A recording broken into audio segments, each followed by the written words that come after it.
พระองค์ยังอยู่ใกล้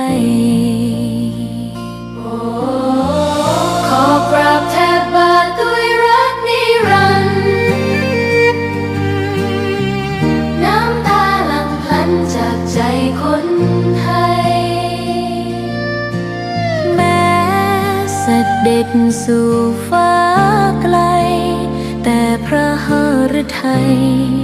อยู่ในแผ่นดินนี้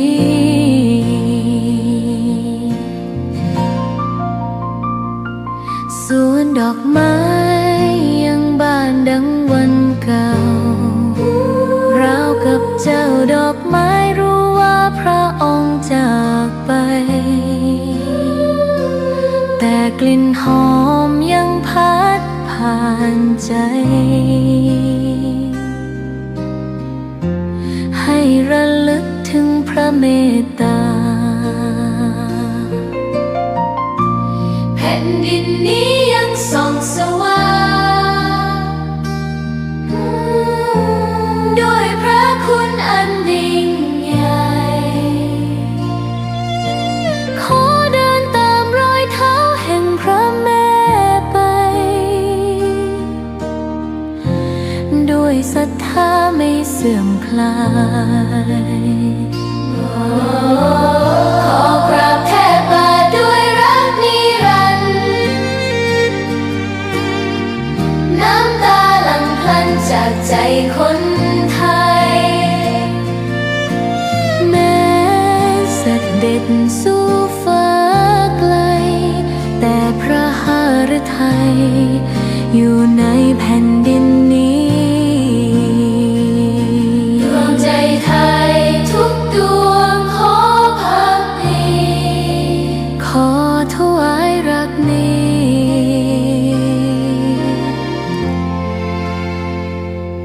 นิรันดร์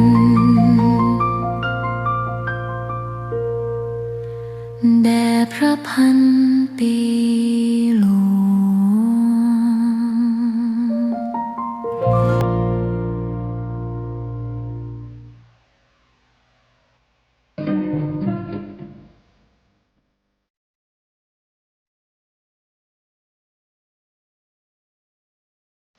ซีดีธรรมบรรยายชุดจารึกบุญจารึกธรรมโดยพระพรหมคุณาภรณ์ปอประยุตโตวัดยานเวศกวันตำบลบางกระทึกอำเภอสามพรานจังหวัดนครปฐมตอนที่10รักษาธรรมคือรักษาความเป็นไทยบรรยายที่โรงแรมแอมบาสเดอร์อัชันตาออรังคาบาดประเทศอินเดียเมื่อวันศุกร์ที่ 25 กุมภาพันธ์ พุทธศักราช 2538 เวลา 7:40 นาที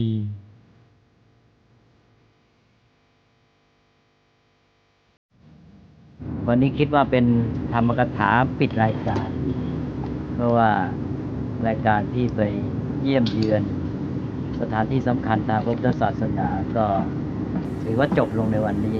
ด้วยการไปชมถ้ำอชันตาแล้วต่อจากนี้ก็เป็นเรื่องของการเตรียมเดินทางกลับประเทศไทย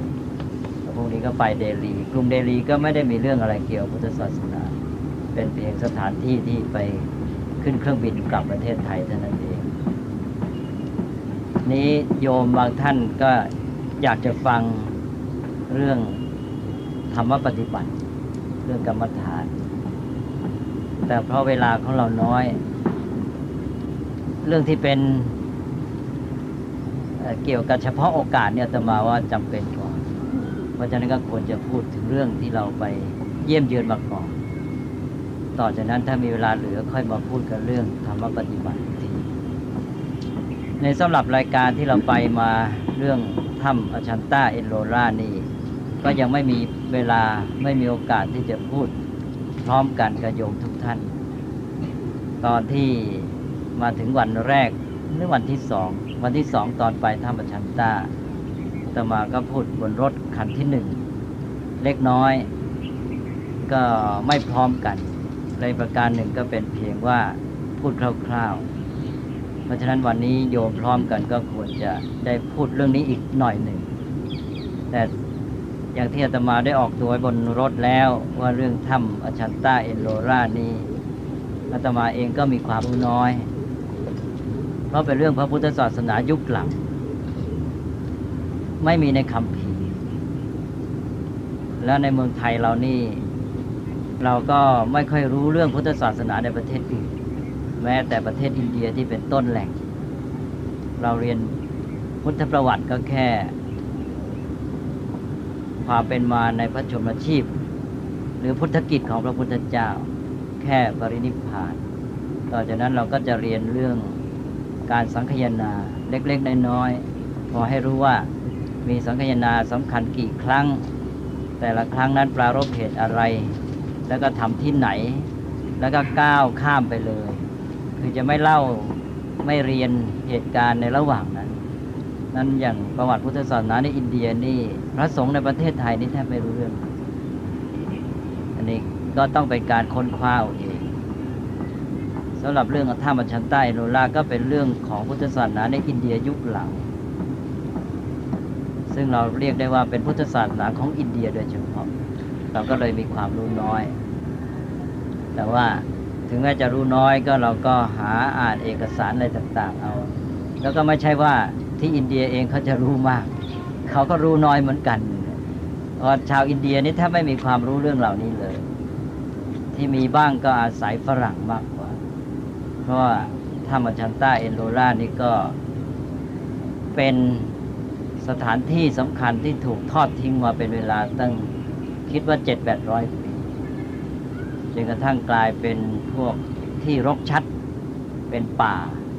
เพราะมันอยู่ในภูเขาอยู่แล้วเป็นถ้ำแล้วก็แถบนั้นก็สมัยก่อนก็สันนิษฐานว่าอาจจะมีต้นไม้มากแล้วก็ในพ.ศ. 2462หรือค.ศ. 1819ก็มีทหารอังกฤษที่มาล่าสัตว์แล้วก็มีเรื่องเล่าทำนองว่าเวลาสัตว์ไปตอนหนึ่งก็ไปตามกวางแล้วก็มันหนีไปในถ้ำตามมาก็มาเจอเอาถ้ำอชันตานี่เขาก็พบสิ่งแปลกประหลาดอัศจรรย์นี่ก็เป็นเรื่องของคนอังกฤษที่มาเป็นผู้ปกครองอาณานิคมตอนที่อินเดียตกเป็นเมืองขึ้นของอังกฤษแต่พวกอังกฤษได้มาค้นพบก็แสดงว่าชาวอินเดียไม่มีความรู้เรื่องนี้เลยเมื่ออังกฤษมาค้นพบแล้วก็เลยได้มีการศึกษาค้นคว้าตามวิชาการแบบพวกโบราณคดีอันนี้ก็ทำนองเดียวกันกับสถานที่สำคัญทางพุทธศาสนาเรียกได้ว่าทั้งหมดในประเทศอินเดีย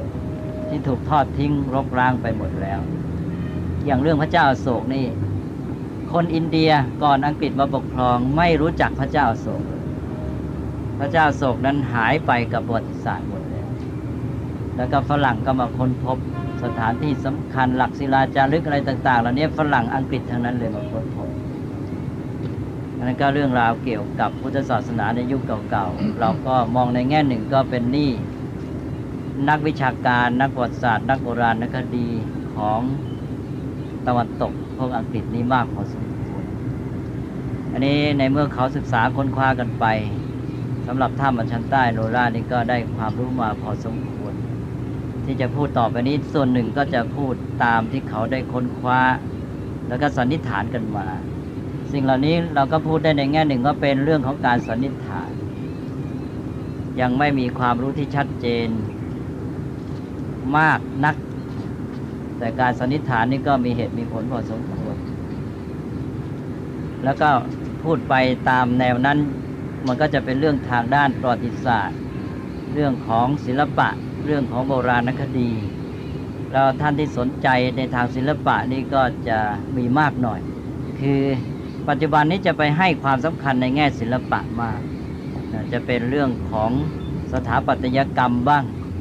เรื่องของประติมากรรมแกะสลักบ้างแล้วก็เรื่องของจิตรกรรมเรียกว่าภาพวาดต่างๆเขาจะให้ความสำคัญไปงานที่เด่นในด้านศิลปะมากแต่ว่าอีกด้านหนึ่งที่สำคัญก็คือด้านศาสนาซึ่งคนอาจจะมองไม่มากนักนี่ด้านศาสนาเองก็มองในแง่ของเรื่องของ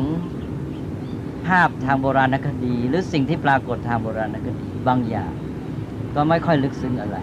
อาตมาว่าสิ่งที่จะเป็นประโยชน์สำหรับชาวพุทธคือเรื่องบทเรียนมากกว่าบทเรียนสำหรับชาวพุทธนี้น่าจะมีประโยชน์มากแต่ก่อนที่เราจะพูดถึงบทเรียนเราก็ต้องดูเรื่องราวที่เป็นมาทางประวัติศาสตร์แล้วก็มาเชื่อมโยงแต่ว่าเรื่องบทเรียนเหล่านี้เราก็ได้พอเป็นแง่คิดบางอย่างเท่านั้นไม่ใช่ถึงกับแน่นอนไปเลยเพราะว่าเราไม่ได้รู้ความจริงชัดเจนเอาเป็นว่าบทเรียนนี้ถ้าหากว่ามันจะเป็นแง่คิดที่ทำให้เกิดประโยชน์ในปัจจุบันที่จะเอามาใช้ในการเตือนสติให้ไม่ประมาทได้มันก็เป็นสิ่งที่ดีงามนี่ก็มาทำความเข้าใจกันเล็กน้อยเกี่ยวกับเรื่องของถ้ำเหล่านี้ก่อนตามหลักฐานที่ท่านเหล่านั้นหรือนักวิชาการนักโบราณคดีเป็นต้นได้แสดงไว้ซึ่งโยมหลายท่านก็ได้อ่านแล้วก็ได้ศึกษาจากหนังสือก็คล้ายๆกันนั่นแหละแต่ว่าอาจจะเอามาสรุปก่อนที่จะพูดนี่ที่เรามาชมนี่เราไปเริ่มจากถ้ำเอโลรานั้นเป็นถ้ำใหม่คือตามที่นักปราชญ์สันนิษฐานกันว่าเริ่มจากพ.ศ.ประมาณสัก 1,100 โดยประมาณตั้งแต่ประมาณ 1,100 มาจนกระทั่งถึงประมาณพ.ศ. 1,300 หรือ 1,400 เรื่องนี้ก็ไม่ได้เด็ดขาดนั่นว่าถึงการสร้างนั่นเลยก่อนทีนี้การอยู่อาจจะอยู่เลยมากกว่านั้นก็ได้แต่ทีนี้ที่ถ้ำเอโลรานี่ก็มีทั้ง3ศาสนาอย่างที่ทราบกันอยู่แล้วว่ามีทั้งหมด34ถ้ำแล้วเป็นถ้ำพุทธอยู่ชุดแรกคือถ้ำที่1ถึง12ต่อไปถ้ำที่13ถึง29ก็เป็นถ้ำฮินดูนี่ต่อกันไปเลยถ้ำพุทธกับถ้ำฮินดูนี่ต่อกันไปทีนี้ต่อจากนั้นถ้ำที่30ถึง34เป็นถ้ำศาสนาเชนหรือศาสนามหาวีระหรือนิครนธนาตบุตรในพุทธศาสนาเราเรียกศาสนานี้ว่าลัทธินิครนธนาตบุตรแต่ในการศึกษาปัจจุบันนี้เขาจะเรียกกันว่าศาสนาเชนเป็นถ้ำที่30ถึง34ถ้ำ30 34นี้เป็นอีกชุดหนึ่งต่างหากออกไปแล้วก็เมื่อวันซืนนี้ที่เราไปเราก็ไม่มีเวลาคือเราไปติดที่ถ้ำฮินดูแล้วหมดเวลาก็เลยไม่ได้ไปดูถ้ำเชนซึ่งไม่ได้อยู่ต่อกันว่าอยู่ห่างออกไปถึงประมาณกิโลเมตรอันนี้ก็ทำความเข้าใจกันคร่าวๆก่อนเป็นอันว่าที่เอโลราเนี่ยมี3ศาสนาของพุทธศาสนานี่ก็เริ่มอย่างที่ว่าเมื่อกี้ประมาณพ.ศ. ตีสักว่า 1,000 เศษหรือ 1,100 ไปจนกระทั่งถึง 1,300 1,400 ทีนี้ของฮินดูเนี่ยมาเริ่มหลังคือมาเริ่มในระหว่างมาเริ่มตีสักว่าก็หลังพุทธศาสนาสัก100-200 ปีแล้วก็มาสิ้นสุดลงก็ระยะเวลาก็ไม่ห่างไกลกันเท่าไหร่แล้วของเชนนี่หลังสุดก็มาคาบเกี่ยวกับของฮินดูของเชนนี่อาจจะมาเริ่มสักพ.ศ. 1,300 1,350แล้วก็มาสิ้นสุดเอาพ.ศ. ถึงประมาณ 1,600 ที่ของเชนที่มีอยู่5ถ้ำด้วยกันอันนี้ที่ให้ทราบเวลาก็จะได้รู้ว่าเริ่มต้นนั้นเป็นของพุทธศาสนาก่อนแล้วจึงมีศาสนาฮินดูมาแล้วก็มาศาสนาเชนสำหรับพุทธศาสนาที่เอโลราก็มีแต่พุทธศาสนาฝ่ายมหายานอันนี้ก็เป็นที่กำหนดไว้คือเป็นสิ่งที่ควรจะต้องทราบนี่เป็นถ้ำเอโลราที่เราไปชมก่อนเราย้อนจากของใหม่ไปแล้วเสร็จแล้วเราจึงไปดูเก่าที่อาชันต้านี้เป็นถ้ำเก่าเป็นถ้ำพุทธศาสนาล้วนๆเลยคือเดิมนั้นมีแต่พุทธศาสนาที่สร้างศิลปกรรมในถ้ำที่ถ้ำอาชันต้าที่ถ้ำอาชันต้านี่ก็มีทั้งหมดที่เขาแสดงไว้ก็มี30ถ้ำนี่ก็เริ่มตั้งแต่ประมาณพ.ศ. 350ถ้ำแรกเก่ากับเอโลราหมายความว่าถ้ำแรกที่อาชันต้านี่ก่อนถ้ำแรกที่เอโลราประมาณ800 ปีเก่ากันมากมายเหลือเกินทีนี้ที่อาชันต้านี่เริ่มประมาณพ.ศ. 350ก็มาจบที่ประมาณพ.ศ. 1,200จบสิ้นว่าอย่างนั้น แล้วก็ต่อจากนั้นก็ไปมีที่เอโลราก็มาคาบเกี่ยวกับทางอาชันต้าในตอนปลายๆหน่อยทีนี้ที่ต้องสังเกตอีกอย่างหนึ่งก็คือว่าที่อาชันต้านั้นที่ว่าเป็นถ้ำพุทธศาสนาล้วนๆก็แบ่งเป็นสองส่วนอีกคือส่วนของหินยานหรือเถรวาทพูดง่ายๆก็คือสายแบบของเราแบบที่พุทธศาสนาแบบที่ไปเมืองไทยมีอยู่6ถ้ำด้วยกันคือถ้ำที่8 9 10 12 13และก็30นั้นไปไม่ถึงเห็นว่าไม่มีทางไปหรือว่าจะมีแลนด์สไลด์แผ่นดินถล่มไปแล้วแต่ว่าเอากันว่ามี6ถ้ำนี่เป็นถ้ำของสายหินยานสายพวกเราแล้วก็เหลือจากนั้นก็เป็นฝ่ายมหายาน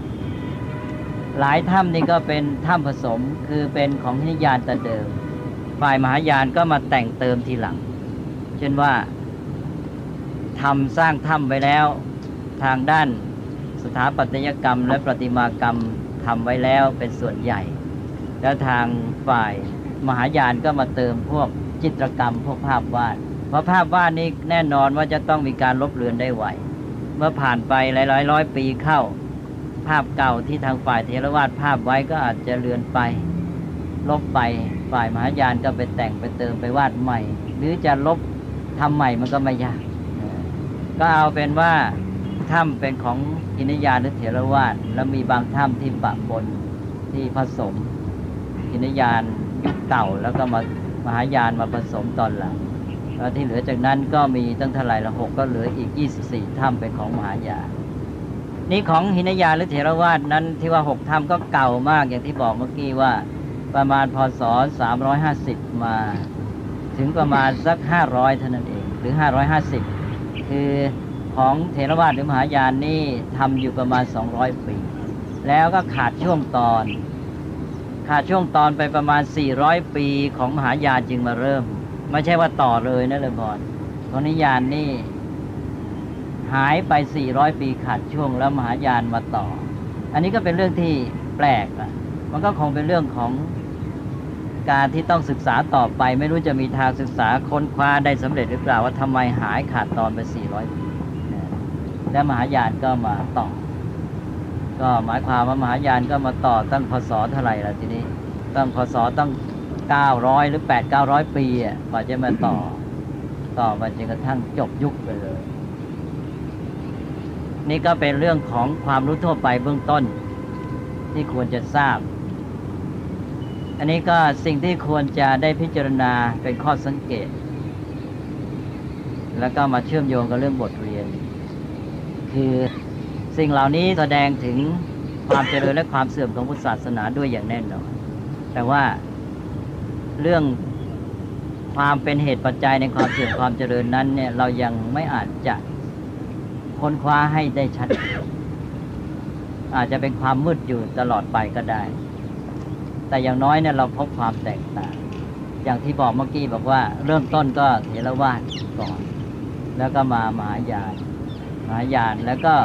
มาเอโลรามหายานเริ่มต้นแล้วก็มามีศาสนาฮินดูแล้วก็ศาสนาเชนสิ่งเหล่านี้เป็นเรื่องที่น่าสังเกตเอาข้อสังเกตในเรื่องระหว่างศาสนาก่อนคือเรื่องการที่อยู่ถ้ำเนี่ยเป็นเรื่องธรรมดาสำหรับพระในพุทธศาสนาในพระวินัยนั้นสถานที่สำหรับพระอยู่อาศัยนั้นพระพุทธเจ้าก็ตรัสไว้แล้วเวลาพระบวชนี่พระอุปัชฌายะท่านจะบอกอนุสาสหมายความว่าคำสอนเบื้องต้นสำหรับพระใหม่ต้องบอกทันทีเมื่อบวชเสร็จว่าพระนี้จะดำเนินชีวิตอย่างไรแล้วก็มีวินัยข้อห้ามอะไรสำคัญที่ทำไม่ได้จะขาดจากความเป็นพระทีนี้ในเรื่องของชีวิตความเป็นอยู่ของพระนี่ก็จะมีบอกท่านเรียกว่านิสัย4ก็คือปัจจัยเครื่องอาศัยปัจจัย4นั่นสำหรับพระเรียกว่านิสัยปัจจัยที่พระอาศัยเรียกว่านิสัยปัจจัย4ที่พระอาศัยเรียกว่านิสัยก็มี4อย่างก็คือ1บิณฑบาต2จีวร3เสนาสนะ4เภสัชหรือกีฬานปัจจัยเภสัชบริขารนี่ในข้อเสนาสนะที่อยู่อาศัยนั้นพระอุปัชฌาย์ก็จะบอกว่าพระนั้นสถานที่อยู่เป็นพื้นฐานที่สุดก็คือรุกขมูลเสนาสนะรุกขมูลเสนาสนังก็คือโคนไม้100 พระนี่จะจาริกไปเรื่อยแล้วก็อยู่ตามโคนไม้นี่เป็นพระยุคแรกจะจาริกไปเรื่อยพระพุทธเจ้าของเราก็อยู่โคนไม้จาริกไปในสถานที่ต่างๆแล้วก็ค่ำที่ไหนก็พักที่นั่นหรือว่าร้อนเดินทางไปก็พักไปท่านก็เดินทางจาริกปฏิบัติศาสนกิจไปเรื่อยๆโบราณเราเวลาหน้าออกพรรษาไปแล้วนี่พระอย่างนิยมท่านเรียกว่าไปรุกขมูลแต่ก่อนนี่ไม่นิยมใช้คำว่าธุดงค์เพราะคำว่าธุดงค์นี่เป็นคำที่เพี้ยนความหมาย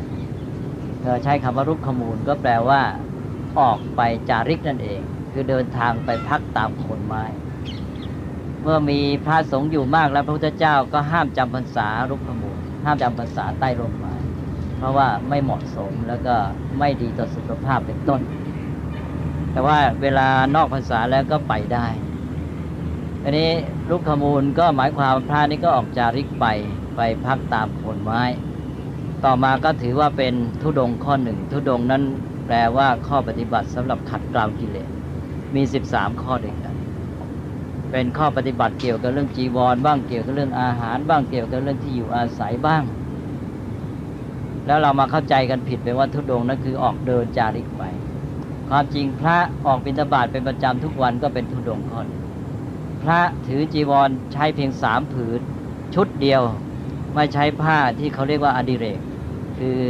เกินกว่าชุดหนึ่ง3 ผืนนั้นไม่ใช้ก็ถือว่าเป็นธุดงค์ข้อหนึ่งพระถือใช้จีวรที่ไปเก็บของเขาทิ้งเอาผ้าที่เขาทิ้งมาแล้วก็มาต้มมาตัดมาเย็บมาย้อมเองใช้เองก็เป็นธุดงค์ข้อหนึ่งคือไม่รับจีวรที่ญาติโยมถวายไม่รับนิมนต์อย่างบิณฑบาตก็ฉันแต่อาหารบิณฑบาตอย่างเดียวอย่างเงี้ยเรียกว่าธุดงค์ทั้งนั้นนี่เรามาใช้เข้าใจผิดไปว่าธุดงค์นั้นออกเดินทางไปเลือนกันไปหมดศัพท์ในพุทธศาสนานี่เลือนไปมากแต่อยู่ป่าเป็นวัดอยู่ป่าเป็นประจำวันนั้นก็ถือว่าเป็นธุดงค์ข้อหนึ่งยมหากัสสปะอยู่โคนไม้ก็ถือเป็นธุดงค์ข้อหนึ่งธุดงค์บางข้อถือได้เรื่อยแต่ธุดงค์บางข้อถือได้จำกัดเวลาเช่นอย่างการอยู่ใต้ร่มไม้โคนไม้นี่ก็มีบัญญัติว่าห้ามไม่ให้จำพรรษาใต้ร่มไม้ถือธุดงค์ข้อนี้อยู่ได้จำกัดไม่ได้ถือได้ตลอดปีอันนี้ก็เป็นความรู้แทรกเข้ามาแปลว่ารุกขมูลนี่เป็นที่อยู่ดั้งเดิมของพระนี่พระอุชาก็จะบอกว่ามีเสนาสนะที่พระจะอยู่อาศัยได้เป็นส่วนที่เรียกว่าอดิเรกส่วนที่เป็นอดิเรกนี้ท่านจะบอกว่าวิหารโรอัทโยโคปาสาโทหัมมิยังคุหาเสนาสนะที่อยู่อาศัยที่เป็นส่วนอดิเรกที่เป็นส่วนเพิ่มเข้ามาซึ่งอนุญาตให้พระอยู่ได้ก็มีวิหารนั้นคือกุฏินั่นเองวิหารก็คือที่อยู่อาศัยที่พักคำว่าวิหารนั้นแปลว่าที่อยู่อาศัยตัวตรงเลยแปลว่าที่อยู่อาศัยภาษาไทยเรามาใช้เข้าใจเป็นว่าอาคารที่สร้างคู่กับโบสถ์เรือนหมดเลยหมดความหมายวิหารแปลว่าที่อยู่ของพระแล้วต่อมาเมื่ออยู่กันมากๆก็สร้างเป็นกลุ่มวิหารขึ้นก็พลอยเรียกทั้งกลุ่มนั้นเป็นวิหารด้วยคำว่าวิหารก็เลยหมายถึงวัดเลยเช่นเชตวันมหาวิหารเป็นต้นวิหารนี่ในความหมายกว้างก็หมายถึงวัดทั้งวัดก็คือกลุ่มที่อยู่ของพระนี่ในเมืองไทยเราทำไมวิหารจึงมาเป็นชื่อของอาคารอันหนึ่งที่คู่กับโบสถ์เข้าใจว่าเราจะสร้างที่อยู่ถวายพระพุทธเจ้าคือว่าเราเคารพพระพุทธเจ้ามากแม้พระพุทธเจ้าจะปรินิพพานไปแล้วเราก็สร้างที่อยู่ถวายพระองค์จะเห็นว่าเราจะเอาพระพุทธรูปที่เกินใช้เกินจำเป็นนะหรือสร้างพิเศษขึ้นมาเป็นที่บูชาก็ไปเก็บไว้ในวิหารแล้วก็พระพุทธรูปมากมายก็ไปเก็บไว้ในวิหารก็เป็นที่อยู่พระพุทธเจ้าเพราะฉะนั้นวิหารนี่ก็ความหมายหนึ่งก็คือเป็นที่อยู่เป็นที่ประทับของพระพุทธเจ้าเราสร้างขึ้นหรืออุทิศต่อพระองค์แต่ความหมายนี้มันกลายเป็นแคบไปไม่ตรงความหมายเดิมเอาแล้วนี่ก็เป็นกุฏิที่อยู่อาศัยของพระวิหารโรอัทโยโคก็เรือนมุงครึ่งเดียวก็คล้ายๆเพิงหมาแหง่นคือว่าเรือนที่มุงข้างหน้าสูงข้างหลังต่ำที่เป็นเขาเรียกที่เป็นหลังคาอย่างเดียวเทลงไปข้างเดียวแล้วก็มีปราสาทโทเป็นเรือนชั้นปราสาทค ำว่าปราสาทในอินเดียหมายถึงเรือนชั้นหมายความว่ามี2 3 4 5 6 7ชั้นก็เรียกว่าเป็นปราสาทสมัยก่อนนี่พวกเศรษฐีก็อยู่ปราสาทพระก็อยู่ปราสาทได้แต่ปราสาทไม่ใช่ปราสาทไทยในประเทศไทยนี่เอาปราสาทมาใช้กับที่อยู่พระราชาเป็นวังเป็นอะไรไปหรือที่อยู่ของพระเทวดาก็แล้วก็หำไม่ยังท่านแปลกันว่าเรือนโล้นอันนี้ก็ยังเป็นที่ไม่ชัดเจนนักอันนี้อาตมาก็ไม่ค่อยถนัดทางด้านสถาปัตยกรรมนะก็เป็นเรือนชนิดหนึ่งที่ให้พระอยู่ได้แล้วก็อันสุดท้ายก็คุหาก็คือถ้ำนี่แหละคุหาถ้ำนี่แหละเป็นที่มาของเรื่องของอัจฉันใต้โนล่าก็หมายความพระในตั้งแต่พุทธกาลเป็นต้นมานี่ก็อาศัยพุทธบัญญัติในวินัยที่อนุญาตไว้นี่ก็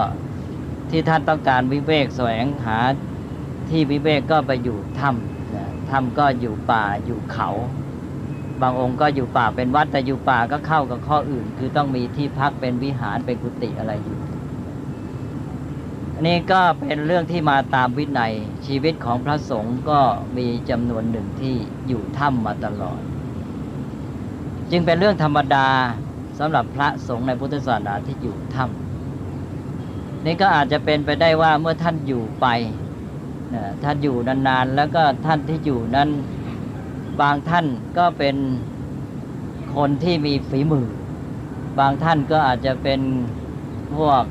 ช่างเก่าบางท่านก็เป็นอำมาตย์เป็นอะไรคนชั้นสูงมาบวชมีกำลังมีความสามารถก็ใช้เวลาให้เป็นประโยชน์มีความคิดสร้างสรรค์ก็มีการแกะสลักอะไรต่างๆทำให้สวยงามขึ้นมาวิวัฒนาการอย่างนี้คงจะค่อยเป็นค่อยไปทีนี้อาจจะเป็นได้ทีนี้ก็มีพระราชามหากษัตริย์มหาอมาตย์ต่างๆก็มีความเลื่อมใสก็อาจจะเห็นว่าอันนี้ดีนี่ก็มาสนับสนุนต่อมาก็มีการที่ว่าอุปถัมภ์เลยพระราชาหรือพวกขุนนางผู้ใหญ่ก็ออกทุนออกรอนในการที่จะมาแกะสลักถ้ำเหล่านี้ให้เป็นที่งดงามแล้วก็เต็มไปด้วยศิลปกรรมอันนี้คงจะใช้เวลานานเพราะอย่างที่ว่าเมื่อกี้นี้พระอยู่กันก็เป็นเวลาเป็นร้อยปีก็วิวัฒนาการอย่างนี้จะยังไงก็ไม่ชัดเจนแหละก็สันนิษฐานกันไปแต่ว่าอันนี้มันก็มีข้อที่น่าคิดอีกอย่างหนึ่งก็คือว่าพระที่อยู่ป่าอยู่ถ้ำในปกติก็แสวงวิเวกก็อยู่ในที่สงบหลีกเร้นจนกระทั่งว่าพระในพุทธศาสนาในยุคหลังพุทธกาลมาถึงลังกามีการแบ่งกันเป็น2 ฝ่ายคือพระฝ่ายหนึ่งเรียกว่าพระคามวาสีพระอีกฝ่ายหนึ่งเรียกว่าอรัญญวาสีพระคามวาสีก็คือพระอยู่บ้านหรือวัดใกล้บ้านวัดท่ามกลางหมู่บ้านแล้วก็อรัญญวาสีก็พระอยู่ป่าคตินี้ก็เกิดหลังพุทธกาลคือในสมัยพุทธกาลยังไม่มีการแบ่งในสมัยพุทธกาลนี่ถือว่าพระบวชเข้ามาแล้วนี่ก็มีชีวิตที่ว่ามีการฝึกฝนพัฒนาตนก็ต้องอยู่ตามความเหมาะสมในตอนแรกอาจจะต้องการที่สงัดเพื่อจะได้ฝึกฝนตนเองต้องการบำเพ็ญกรรมฐานอะไรต่างๆก็ไปอยู่ป่าเป็นครั้งคราวหรืออยู่ระยะแรกแล้วพอมีความสามารถออกมาก็มาอยู่ใกล้ๆพระพุทธเจ้าแล้วก็อยู่กับพระผู้ใหญ่บำเพ็ญศาสนกิจเกี่ยวข้องกับประชาชนอะไรต่างๆชีวิตก็ปะปนกันไปเรื่องการอยู่บ้านอยู่ป่าไม่ได้แยกเด็ดขาดนอกจากบางองค์ที่ท่านถือธุดงค์อย่างมหากัสสปะท่านก็ถือธุดงค์ข้ออยู่ป่าเป็นวัดตลอดชีวิตอันนี้บางองค์ก็ถืออยู่ป่าเป็นธุดงค์เหมือนกันท่านไม่ได้ห้ามคือในพุทธศาสนานี่ยืดหยุ่นมากจะถืออยู่ป่า3 เดือน7 เดือนปี1 2 ปีก็ได้แต่อย่างมหากัสสปะนี้ถือตลอดชีวิตเลยนั่นก็มีความยืดหยุ่นหลากหลายมากต่อมาหลังพุทธกาลเริ่มมีความชำนาญพิเศษอาจจะเกิดจากเรื่องของการที่ว่าพระพุทธเจ้าปรินิพพานไปแล้วก็มีภาระของพระสงฆ์เพิ่มขึ้นในการรักษาพระศาสนาเพราะว่าเมื่อพระพุทธเจ้าดำรงอยู่นั้นพระองค์เป็นผู้แสดงธรรมวินัยเองเป็นมาตรฐานที่จะวัดความถูกต้องของธรรมวินัยคำสั่งสอนความประพฤติปฏิบัติความเชื่อเมื่อพระพุทธเจ้านิพพานไปแล้วทำยังไง พระสงฆ์ก็มีภาระเพิ่มขึ้นก็คือการทรงจำธรรมวินัยรักษาคำสอนของพระพุทธเจ้าเมื่อรักษาคำสอนก็ต้องมีการเล่าเรียนคำสอนสืบทอดกันมามีการสังคายนาธรรมวินัยรวบรวมเป็นหมวดหมู่มีถึง 84,000 พระธรรมขันธ์ต่อมารวมเป็นพระไตรปิฎกได้พระวินัยพระสูตรพระอภิธรรม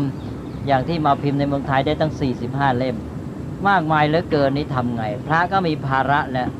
เริ่มตั้งแต่สังคายนามาก็มีภาระในการทรงจำและเมื่อมีการทรงจำก็ต้องมีครูอาจารย์ที่เป็นหัวหน้าแล้วก็มีการเล่าเรียนพระสงฆ์ก็แบ่งกันใช่ว่าพระชุดนี้กลุ่มนี้นะรักษาคำสอนส่วนนี้เช่นท่านแบ่ง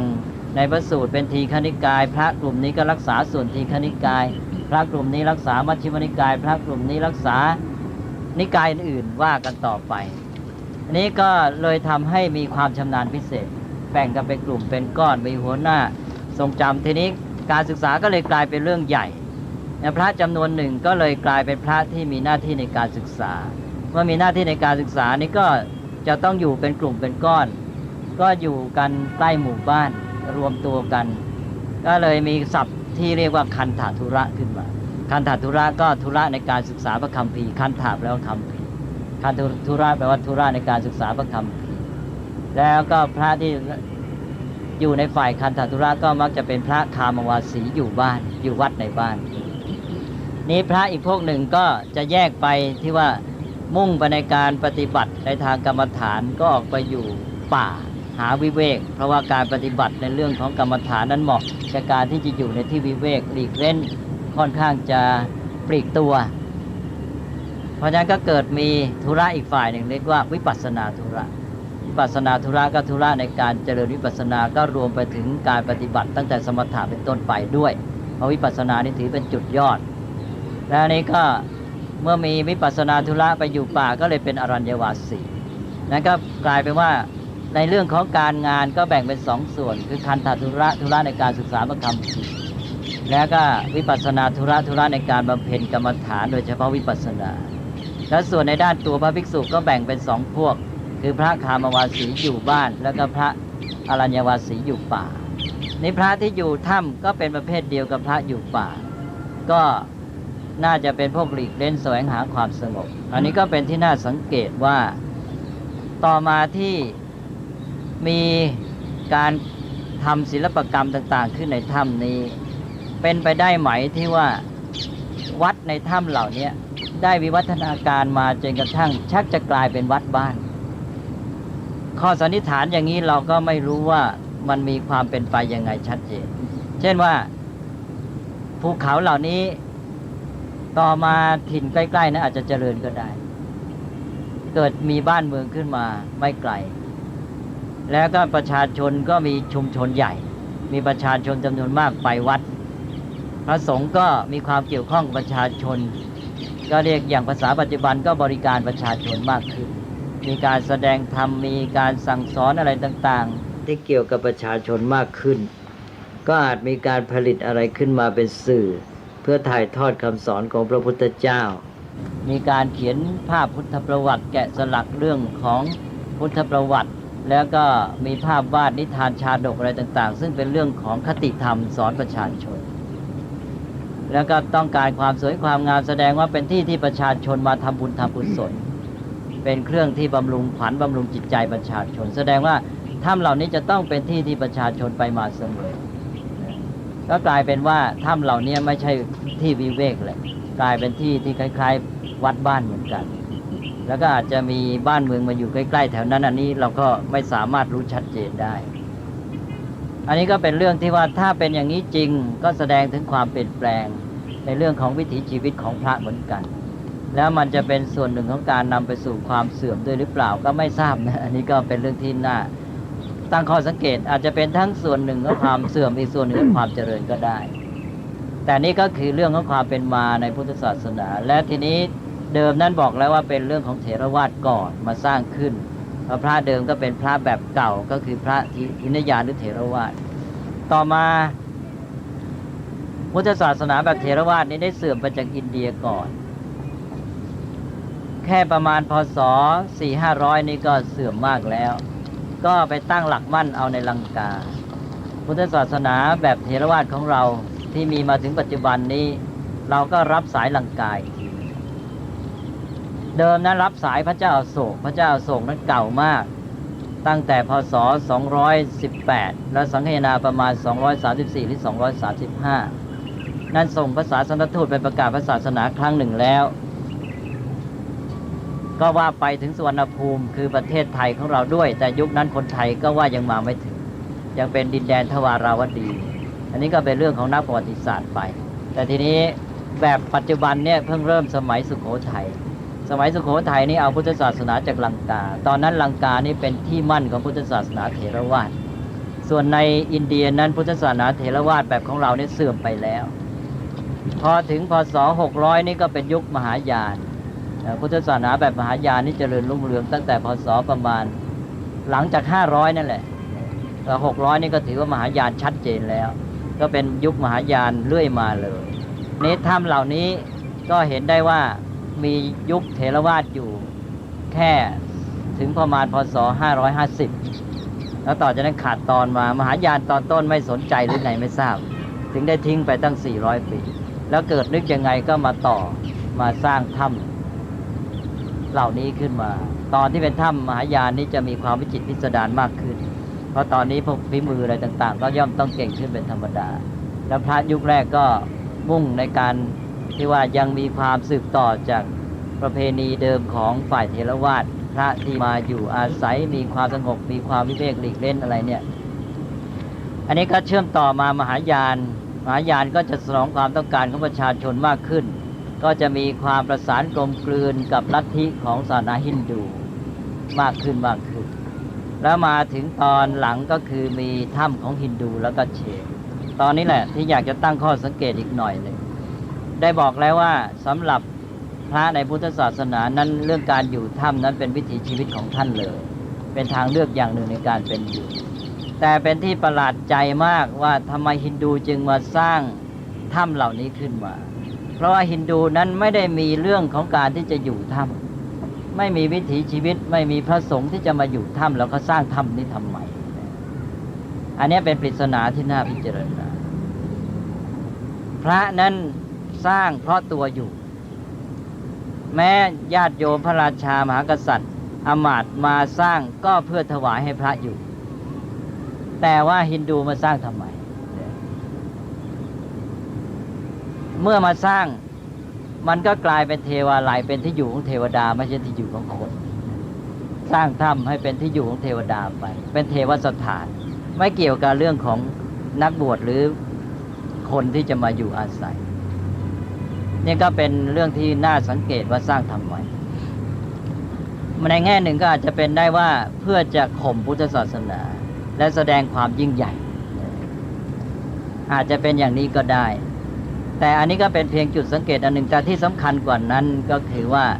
คติความแตกต่างที่ปรากฏอยู่ในถ้ำเหล่านี้ระหว่างพุทธศาสนากับศาสนาฮินดูแล้วก็เชนด้วยนะซึ่งแสดงไปถึงหลักการของตัวศาสนาด้วย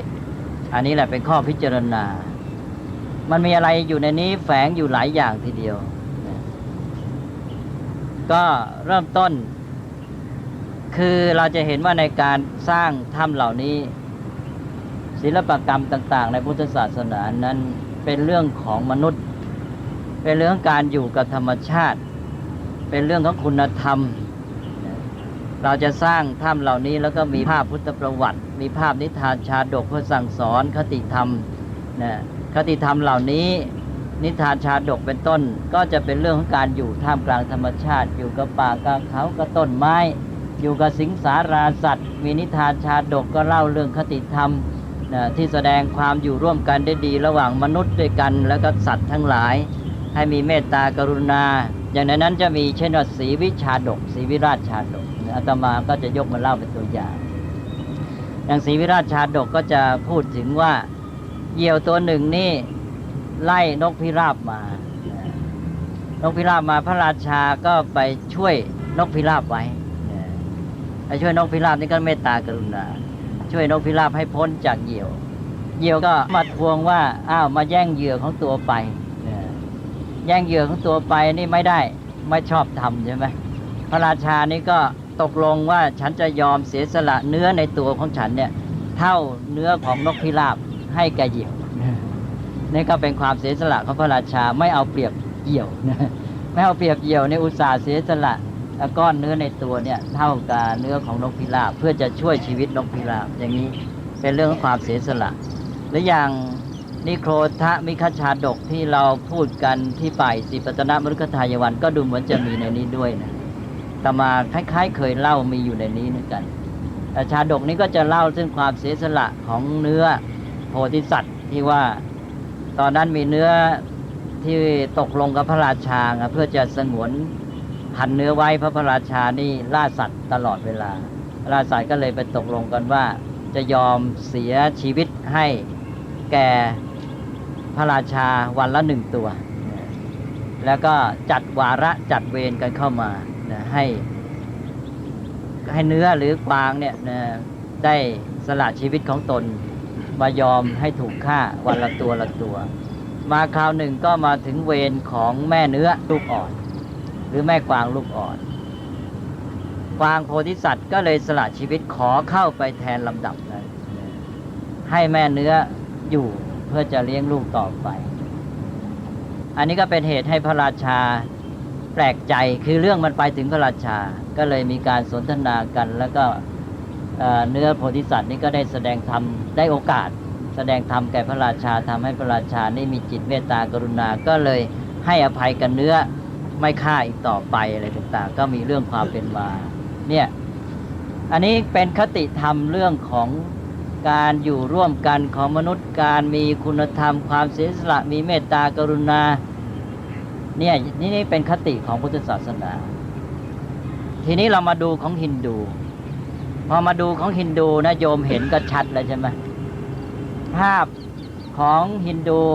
ก็คือเทพเจ้าต่างๆที่แผลงฤทธิ์ใช่ไหมมีมือให้มากที่สุดมีแขนให้มากที่สุดมีฤทธิ์ให้มากที่สุดมีอาวุธที่ร้ายแรงที่สุดเอามาฆ่ากันเอามา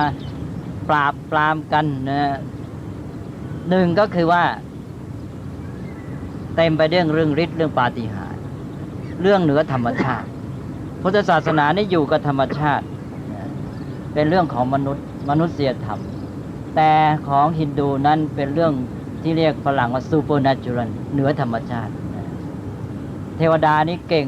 ไม่อยู่ธรรมดาแล้วไม่เป็นธรรมชาติแล้วต้องเก่งพิเศษมีฤทธิ์ปาฏิหาริย์สองก็คือว่ากิเลสว่ากันเต็มที่เลยเทพเจ้าเหล่านั้นก็มีโลภะมีโทสะมาปราบกันมาข่มกันมาทำร้ายกันเพื่อแสดงความเก่งกล้าสามารถนี่คือความเปลี่ยนแปลงซึ่งมันส่อถึงความเปลี่ยนแปลงในสังคมอินเดียด้วยอันนี้มันก็ให้คติอย่างหนึ่งคือแสดงความแตกต่างระหว่างพุทธศาสนากับศาสนาฮินดูว่าพุทธศาสนานั้นเราเป็นเรื่องของธรรมชาติแล้วก็เป็นเรื่องของการที่มนุษย์จะพยายามพัฒนาตนเองประกอบด้วยคุณธรรมพยายามที่จะฝึกฝนในด้านคุณธรรมมีความเสียสละแล้วก็ช่วยเหลือกันเองในหมู่มนุษย์ด้วยคุณธรรมแต่เรื่องของฮินดูนั้นเป็นเรื่องของเทพเจ้าการหวังอำนาจดลบันดาลนี้เมื่อเราไปนับถือแบบของฮินดูก็นับถือเทพเจ้าก็ต้องหวังอำนาจดลบันดาลจากเทพเจ้า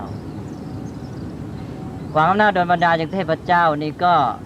นำไปสู่ความเพ้อฝันอาตมาคิดว่าอย่างนั้นนะเพ้อฝันก็รอคอยอำนาจดลบันดาลของท่านสิตัวเองก็ไม่ต้องคิดทำอะไรจะอะไรจะสำเร็จก็อยู่ที่ว่าเทพเจ้ามาบันดาลให้ทีนี้นอกจากว่ารอเทพเจ้ามาบันดาลให้เป็นการที่ฝันเพ้อไปแล้วก็ทำให้มีเทพนิยายที่น่าตื่นเต้นสิ่งที่น่าตื่นเต้นเหล่านี้ก็เอามาเล่าก็ทำให้ครึ้มใจแม้เวลาฟังเรื่องเทพเจ้ายิ่งใหญ่นี่พระนารายณ์เก่งอย่างนั้นพระอิศวรเก่งอย่างนั้นนะก็ครึ้มใจพอครึ้มใจทีนี้ก็ทำให้สบายใจไปแบบหนึ่งนะก็ให้ทำเป็นอย่างที่เคยพูดแล้วว่าเป็นเครื่องกล่อมให้สบายใจไม่ต้องขนขวายไม่ต้องทำอะไรในแง่หนึ่งก็สบายใจแล้วว่าท่านจะมาช่วยก็นอนรอความหวังไปสองก็ รู้สึกว่าท่านมีฤทธิ์มีอำนาจเก่งขนาดนี้เราก็คลุ้มใจในความเก่งของท่านเราก็เลยสบายไม่ต้องคิดขดขวายอะไรไม่ต้องดิ้นรนมันก็ปลอบใจตัวเองสบายไปทีหนึ่งดีเหมือนกันอันนี้เป็นเรื่องที่น่าสังเกตเป็นหลักการที่พุทธศาสนาได้พยายามแก้ไขอย่างที่เคยพูดว่าอินเดียเนี่ยมีสภาพนี้มาตั้งแต่ก่อนพุทธกาลพระพุทธเจ้าประสูติขึ้นมาที่จะมาพูดไว้ที่ลุมพินีแล้วว่าพระพุทธเจ้าอุบัติขึ้นมานี่สัญลักษณ์การประสูติของพระพุทธเจ้าก็คืออาสพิวาจาที่พระองค์ได้เปล่งขึ้นว่าอโคหมัสมิโลกัสสะเป็นต้นว่าเราเป็นผู้เลิศแห่งโลกเราเป็นผู้เป็นใหญ่แห่งโลกเราเป็นผู้ประเสริฐแห่งโลกวาจาอันนี้เมื่อเรารู้ภูมิหลังของสังคมอินเดียเราก็บอกว่าเป็นวาจาประกาศอิสรภาพของมนุษย์เพราะพระพุทธเจ้าเป็นตัวแทนของมนุษย์ที่ว่าแต่ก่อนนี้คนมุ่งแต่จะรอความหวังการดลบันดาลของเทพเจ้าพระพรหมผู้สร้างจะบรรดาทุกสิ่งทุกอย่างสร้างมนุษย์มาในวรรณะสี่มนุษย์จะเป็นยังไงก็อยู่ใต้อำนาจดลบันดาลนั้นเราต้องอ่อนวอนเอาใจเทพเจ้าในการบูชายันบวงสรวงอะไรต่างๆนี่พระพุทธเจ้าก็ดึงประชาชนกลับมาบอกว่าให้มาดูความจริงของกฎธรรมชาติสิ่งทั้งหลายเป็นไปตามเหตุปัจจัยไม่ใช่เป็นเพราะการดลบันดาลของสิ่งภายนอกฉะนั้นให้เรารู้เข้าใจเหตุปัจจัยแล้วทำตามเหตุปัจจัยด้วยความเพียรพยายามของเราเมื่อเราต้องการผลก็ทำเหตุก็สร้างหลักธรรมะและหลักกรรมขึ้นมาอย่างที่ว่าไม่ใช่สร้างคือประกาศหลักธรรมและหลักกรรมขึ้นมาก็พระพุทธเจ้าก็เป็นผู้ประกาศอิสรภาพให้แก่มนุษย์วาจาที่ใช้นั้นคือคำว่าเชษโถนี่เดิมเขาใช้สำหรับพระพรหมนั่นเลยมั้งคำแสดงคุณสมบัติของพระพรหมก็คือเชษโถผู้เป็นใหญ่พระพุทธเจ้าเอาคำนั้นมาใช้สำหรับพุทธะคำว่าพุทธะนี่ไม่ใช่หมายถึงตัวบุคคลนะเป็นคำแสดงภาวะของมนุษย์ที่ได้พัฒนาตนสูงสุดแล้วบรรลุความหลุดพ้นแล้วเราเรียกว่าเป็นพุทธะนี่เป็นเชษโถเป็นผู้เป็นใหญ่เอาคำของพระพรหมมาใช้สำหรับพระพุทธเจ้าก็หมายความว่าพระพุทธเจ้าประกาศอิสรภาพให้แก่มนุษย์ให้มนุษย์นี้หันมากระทำการตามเหตุปัจจัย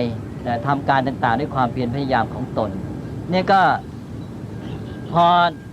หลังพุทธกาลพอพระพุทธเจ้าเกิดขึ้นแล้วศาสนาฮินดูเสื่อมแล้วพราหมณ์ก็เสียอำนาจไปเสียอิทธิพลเสียผลประโยชน์ก็ได้ปรับปรุงพัฒนาตนขึ้นมาหลังพุทธกาลก็ได้เอาคำสอนในพุทธศาสนาเข้าไปใช้ในศาสนาฮินดูเช่นเอาหลักในธรรมบทอย่างในพระคัตคีตานี่เป็นคัมภีร์สำคัญของศาสนาฮินดูคัมภีร์ที่เขาถือว่าเป็นยอดถ้าเราไปตรวจดูจะเห็นว่ามีพุทธพจน์ในพระธรรมบทนี้เข้าไปอยู่ด้วยแสดงว่าเขามาเอาไปคือหลักธรรมอะไรต่างๆที่ดีเอาไปทีนี้ก็เป็นข้อสังเกตอาตมากำลังจะโยงที่ว่าตอนที่ฮินดูมาสร้างถ้ำเหล่านี้ก็พศเท่าไหร่แล้วเมื่อกี้พูดว่าประมาณสักเกือบ1,200ประมาณนั้นทีนี้เป็นไปได้ไหมระยะนั้นคือยุคที่ฮินดูเขาฟื้นตัวน่ะเขาพยายามจะฟื้นตัวอำนาจแต่ฮินดูเขาฟื้นอำนาจมาทุกตอนแหละคืออาตมาย้อนหลังกลับไปเล่าก็เมื่อพุทธศาสนาเจริญขึ้นมาพราหมณ์ก็เสื่อมอำนาจจนกระทั่งหลังพุทธกาลในพุทธศาสนารุ่งเรืองมากมายิ่งได้พระเจ้าอโศกอุปถัมภ์ด้วยพุทธศาสนาก็แพร่หลายไปทั่วหมดเลยแพร่หลายไปทั่วแต่พระเจ้าอโศกเป็นชาวพุทธไม่เบียดเบียนศาสนาไหนให้ความคุ้มครองทั่วหมดพวกพราหมณ์ก็มาเป็นพวกอมาตย์อะไรต่างๆอยู่ในราชวังด้วยเมื่อพระเจ้าอโศกสวรรคตล่วงไปถึงหลานหรือเหลนนี่พวกพราหมณ์ที่อยู่ในราชวังก็ได้คิดการใหญ่ได้จับหลานหรือเหลนพระเจ้าอโศกปลงพระชนแล้วก็ตั้งราชวงศ์ใหม่ชื่อว่าราชวงศ์สุงคะขึ้นครองอำนาจราชวงศ์สุงคะของพราหมณ์นี้ได้ล้างผลาญชาวพุทธถึงกับมีประวัติศาสตร์ว่าให้ฆ่าหัวชาวพุทธเอากันขนาดนั้นเลยคือกำจัดชาวพุทธเป็นการใหญ่แต่พอดีว่าชาวพุทธรอดมาได้เพราะว่าอะไรเพราะหลังพระเจ้าอโศกมาถึงรุ่นหลานเหลนแล้วราชวงศ์สุงคะตอนนี้ไม่สามารถรักษาอาณาจักรทั้งหมดไว้ได้อาณาจักรของพระเจ้าอโศกนั้นยิ่งใหญ่ไพศาลมีอาณาเขตมากกว่ายุคปัจจุบันอีกนี้พอสิ้นพระเจ้าอโศกไปไม่นานอาณาจักรเหล่านี้ก็ค่อยๆแตกสลายอาณาจักรอื่นๆก็ยังรักษาพุทธศาสนาไว้อยู่ดังนั้นพวกราชวงศ์สุงคะก็ ไม่สามารถจะมีอำนาจไปทั่วดินแดนเก่าของพระเจ้าอโศกเราจะเห็นว่าอย่างดินแดนของพระเจ้าเมนันเดอร์ที่ต่อมาที่เราเรียกว่าพระเจ้ามิลินทะเป็นพวกเชื้อชาติกรีกก็ยังเป็นชาวพุทธอยู่ที่ต่อมาก็ดินแดนพวกสืบสายจากกรีกนี่แหละที่สร้างพุทธรูปขึ้นมาเป็นพวกแรกเนี่ยอาตมาย้อนไปกลับไปพูดถึงเรื่องเก่าว่าพราหมณ์เขาจะมีอำนาจขึ้นมาก็ใช้อิทธิพลการเมืองด้วยแล้วก็อีกด้านหนึ่งก็คือหลักคำสอนก็ปรับปรุงมาเอาคำสอนในพุทธศาสนาไปใช้และปรับตัวขึ้นมาเราเรียกศาสนาพราหมณ์ที่ปรับตัวใหม่นี้เรียกว่าศาสนาฮินดูพราหมณ์กับฮินดูจึงเรียกแทนกันได้เป็นศาสนาเดียวกันแต่เรามักจะเรียกศาสนาพราหมณ์คือศาสนาเดิมและศาสนาพราหมณ์ที่ปรับตัวใหม่แล้วเรียกว่าศาสนาฮินดูนั้นศาสนาฮินดูนี่เป็นคำเรียกศาสนาพราหมณ์หลังพุทธกาลแล้วก่อนพุทธกาลไม่เรียกว่าฮินดูอันนี้ก็เป็นข้อสังเกตอันหนึ่งนั่นเลยก่อนก็ถ้าพูดไปในแง่หนึ่งเหมือนกับฮินดูนี่เกิดหลังพุทธศาสนาคือศาสนาพราหมณ์ที่ปรับตัวนี้ต่อมาในตอนพศระยะเนี่ย1,000 กว่าเนี่ยก็มีบุคคลสำคัญคนหนึ่งในศาสนาฮินดูเกิดขึ้นชื่อว่าสังฆราชาสังฆราชาผู้นี้อาจจะได้มาปลอมบวชคือมาบวชนั่นแหละนะแล้วก็ไปศึกษาที่นาลันทาแล้วก็มาเรียนแบบของพุทธศาสนา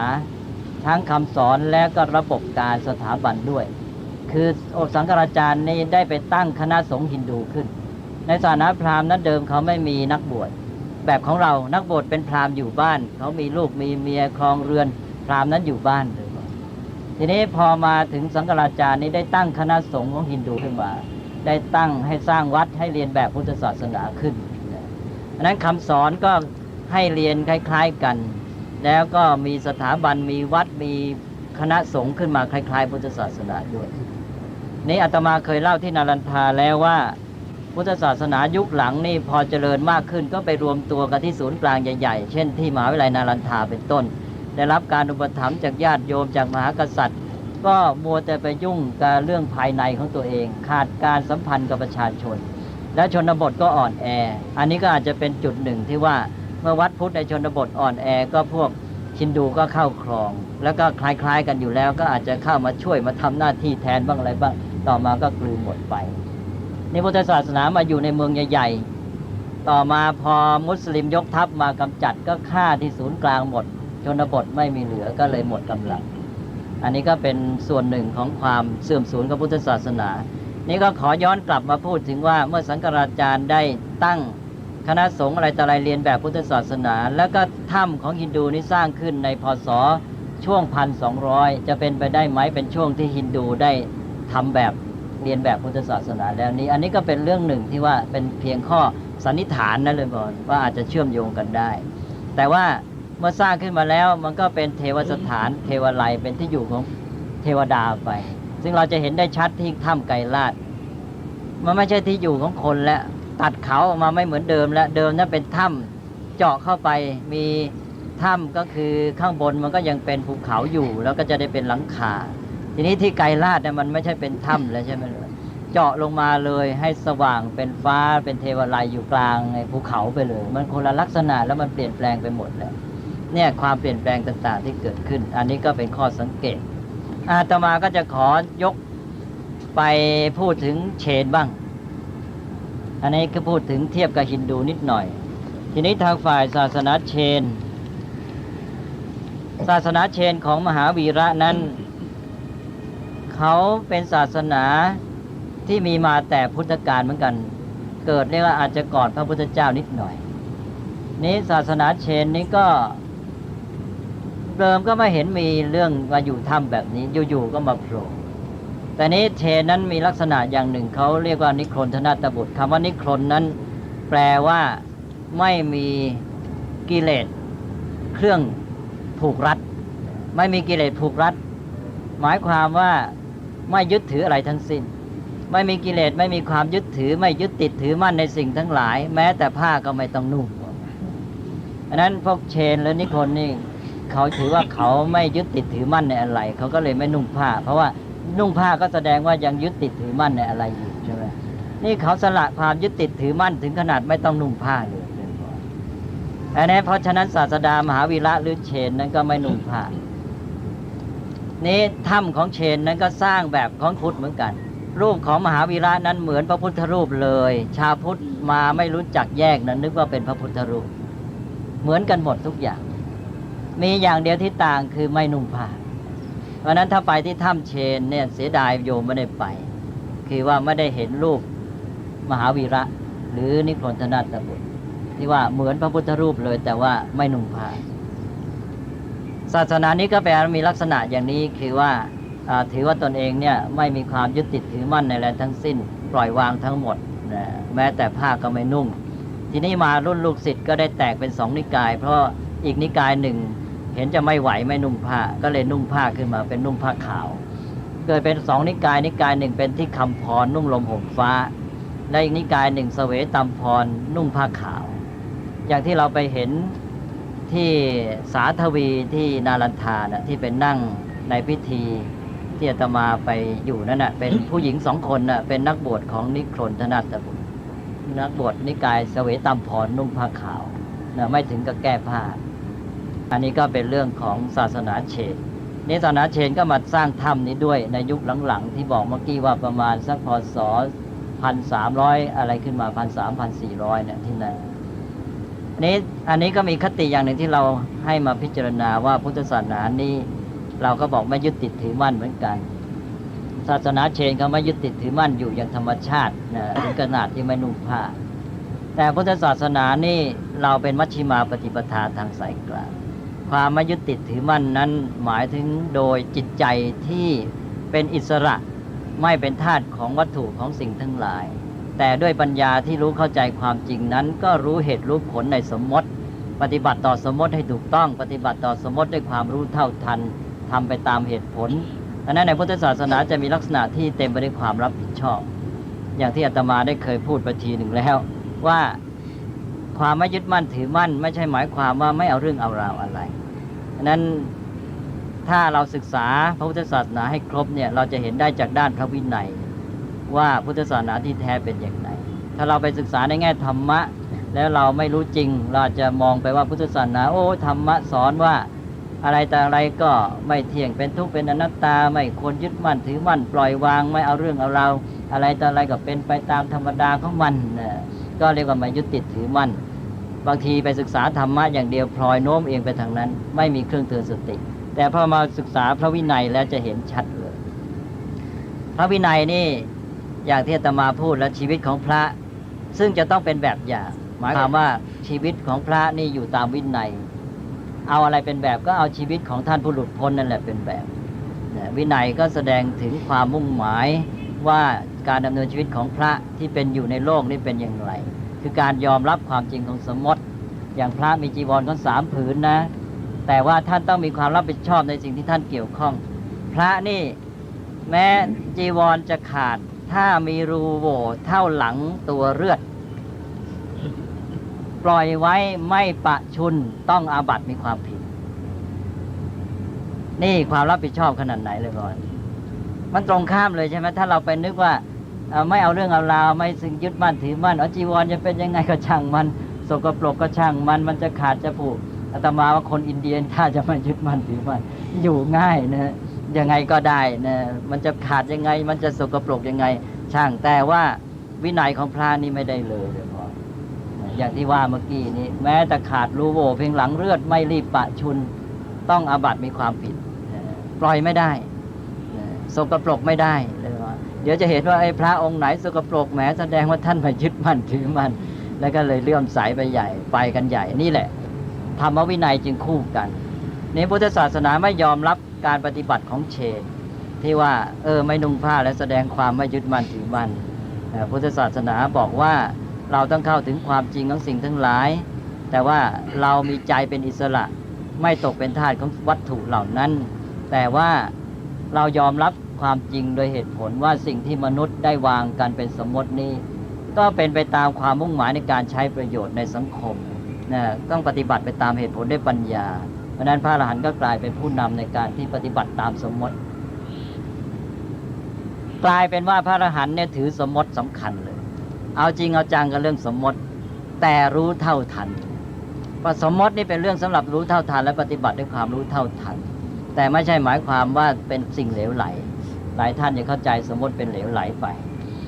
อันนี้ก็จะนอกออกไปหน่อยอันนี้เป็นการเทียบเรื่องคำสอนในพุทธศาสนากับศาสนาฮินดูแล้วก็ศาสนาเชนถ้ามองในแง่นี้แล้วก็เหมือนกับเป็นสุดโต่งสองอย่างของศาสนาฮินดูก็คือพวกซูเปอร์เนเชอรัลพวกไม่เอากับธรรมชาติเลยพวกนี้ก็ถือว่ามีแต่เทวดายิ่งใหญ่เหนือธรรมชาติบันดาลทุกอย่างได้เอาอะไรก็ได้ไม่ต้องเป็นไปตามเหตุปัจจัย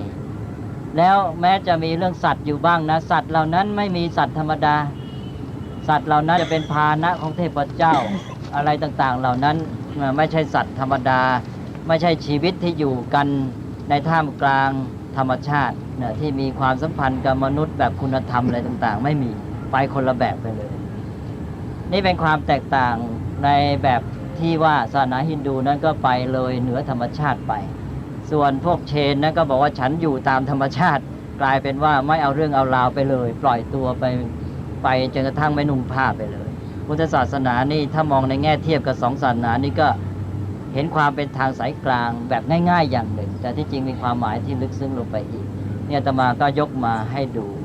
นี่หลักการของพุทธศาสนาที่พูดมาในตอนนี้นั้นก็ขอย้ำทวนไปถึงหลักการที่พูดมาอีกครั้งหนึ่งเราจะเห็นหลักการพุทธศาสนาเมื่อเทียบกับศาสนาฮินดูและเชนแล้วนี่หนึ่งก็คือพุทธศาสนานี้ให้อยู่กับความเป็นจริงหนึ่งก็อยู่กับความเป็นจริงให้ดำเนินชีวิตด้วยปัญญาที่รู้เข้าใจถึงความจริงของธรรมชาตินั้นที่เป็นไปตามกฎของมันคือความเป็นไปตามเหตุปัจจัยแล้วก็ปฏิบัติไปตามเหตุปัจจัยด้วยความมีเหตุมีผลอันนี้เราเรียกว่าตัวธรรมะใช่ไหมล่ะธรรมะคือความตัวหลักความจริงกฎธรรมชาติความเป็นไปตามเหตุปัจจัยพุทธศาสนานี้ให้อยู่กับตัวธรรมะอยู่กับความเป็นจริงไม่หนีความจริงไม่อยู่นอกเหนือธรรมชาติทีนี้สองก็ให้หวังผลจากการกระทำด้วยความเพียรพยายามไม่ใช่มัวหวังจากการโดนบันดาลของเทพเจ้าอันที่หนึ่งนั้นของเขานั้นของฮินดูนั้นเขาอยู่กับสิ่งที่เหนือธรรมชาติแต่ของพุทธศาสนาเนี่ยอยู่กับความเป็นจริงของธรรมชาติเรียกว่าธรรมะอันที่สองนี่ของเขาหวังผลจากการโดนบันดาลของเทพเจ้าผู้มีอิทธิฤทธิปาฏิหาริย์ของพุทธศาสนานั้นให้หวังผลจากการกระทำด้วยความเพียรพยายามเราเรียกว่าหลักกรรมแล้วพระพุทธศาสนาจึงเรียกว่าเป็นกรรมวาทะวิริยวาทะพระพุทธเจ้านั้นมีพระนามเรียกว่ากรรมวาทีวิริยวาทีผู้ถือหลักกรรมคือการกระทำและถือหลักความเพียรแล้วก็สามอะไรสามก็ให้มนุษย์นี่ฝึกฝนพัฒนาตนเองจนกระทั่งสามารถพึ่งตนเองได้ให้มีคุณสมบัติมีความพร้อมมีพฤติกรรมดีงามมีจิตใจที่มีความเจริญงอกงามขึ้นมามีความสามารถมีความสุขเป็นต้นแล้วก็มีปัญญาที่รู้เข้าใจความจริงรู้เข้าใจตัวธรรมะแล้วก็จะสามารถพึ่งตนเองได้ก็พัฒนาฝึกฝนพัฒนาตนเองให้พึ่งตนเองได้เราเรียกว่าหลักสิกขาแล้วก็สามก็คือว่าพุทธศาสนาถือว่ามนุษย์ที่พัฒนาแล้วนี่แหละจะมาช่วยกันสร้างสรรค์สังคมมนุษย์ที่ดีงามขึ้นมาช่วยกันเองได้ดีที่สุดดีกว่าที่จะไปรอให้เทพเจ้ามาช่วยหมายความมนุษย์เราเองเนี่ยที่มาพัฒนากันให้ดีแล้วเนี่ยพวกเราจะช่วยกันได้ดีที่สุดจะช่วยสรรพสัตว์ให้พ้นจากทุกข์ได้นะไม่ต้องอาศัยอำนาจของพระพรหมของเทพเจ้าก็เป็นระบบกัลยาณมิตรกัลยาณมิตรก็มาเป็นสังคมของคนที่พัฒนาแล้วก็คือสังฆะนั่นเองก็ระบบสังฆะเนี่ยก็เป็นระบบของการที่ถือว่ามนุษย์เราพัฒนากันดีแล้วมนุษย์เรานี่แหละจะช่วยกันเองได้ดีที่สุดอย่ามัวไปหวังเทพเจ้ามนุษย์ที่ไปนับถือเทพเจ้าต่างกลุ่มต่างพวกนับถือเทพเจ้าคนละองค์แล้วเสร็จแล้วกลับมาทำลายกันเองใช่ไหมมนุษย์มาทำลายกันเองเบียดเบียนล้างผลาญกันเองเพราะนับถือเทพเจ้าคนละองค์แม้แต่นับถือเทพเจ้าองค์เดียวกันก็ยังแบ่งกันและทำลายกันอีกพวกนี้บอกว่าพวกฉันนะเป็นที่โปรดของเทพเจ้าของเราอีกพวกหนึ่งไม่ได้รับการโปรดหรืออีกนิกายหนึ่งก็ว่าอีกนิกายหนึ่งเป็นพวกทรยศต่อพระเจ้าแล้วเสร็จแล้วก็ล้างผลาญลบกันเสร็จแล้วมนุษย์ก็มารบกันทำลายกันเพราะเทวดาเพราะไปนับถือเทวดา คนละองค์หรือนับถือคนละแบบ อย่างนี้เป็นต้นแต่พุทธศาสนานี่บอกว่าให้มนุษย์พัฒนากันเองพัฒนามนุษย์ด้วยกันมนุษย์ที่พัฒนาแล้วนี่แหละจะช่วยกันเองได้ดีที่สุดทำไงเราจะให้มนุษย์เนี่ยมาพัฒนาแล้วก็มาช่วยกันเองมันจะดีกว่ามัวไปหวังเทพเจ้าแล้วเสร็จแล้วมาฆ่ากันเองในระหว่างมนุษย์อันนี้ก็เป็นหลักการพุทธศาสนาซึ่งก็มารวมประสานกับหลักพระรัตนตรัยที่พูดไปแล้วด้วยการเข้าถึงธรรมะที่มีอยู่ตามธรรมดาก็จะทำให้เกิดพุทธะมนุษย์พัฒนาเป็นพุทธะขึ้นมาพุทธะนี่เป็นผู้เข้าถึงธรรมะในข้อหนึ่งที่ว่าเป็นหลักการแห่งความเป็นจริงตามเหตุปัจจัยกฎธรรมชาติแล้วมนุษย์พัฒนาตนเองก็กลายเป็นพุทธะก็มาสร้างสังคมที่เป็นกัลยาณมิตรขึ้นมาเป็นสังฆะเนี่ยเลยเป็นสังคมที่มนุษย์พัฒนาแล้วก็มาช่วยเหลือกันเองได้ดีที่สุดเป็นกัลยาณมิตรแก่กันนี่เป็นหลักของพุทธศาสนาที่เราไม่ควรจะละทิ้งนะแต่ความเข้าใจเรื่องพระรัตนตรัยเนี่ยถ้าไม่มองเห็นหลักเรื่องเหล่านี้แล้วบางทีก็มองลางเลือนมากเดี๋ยวนี้ความหมายของพระรัตนตรัยก็ไม่ค่อยเข้าใจกันว่าอย่างไงก็นับถือเป็นแบบอะไรเป็นสิ่งศักดิ์สิทธิ์อะไรแต่อะไรไปทีนี้เรื่องความนับถือสิ่งศักดิ์สิทธิ์ก็มีข้อหน้าพิจารณาอีกอย่างหนึ่งคือเมื่อกี้นี้บอกแล้วว่าการที่เรา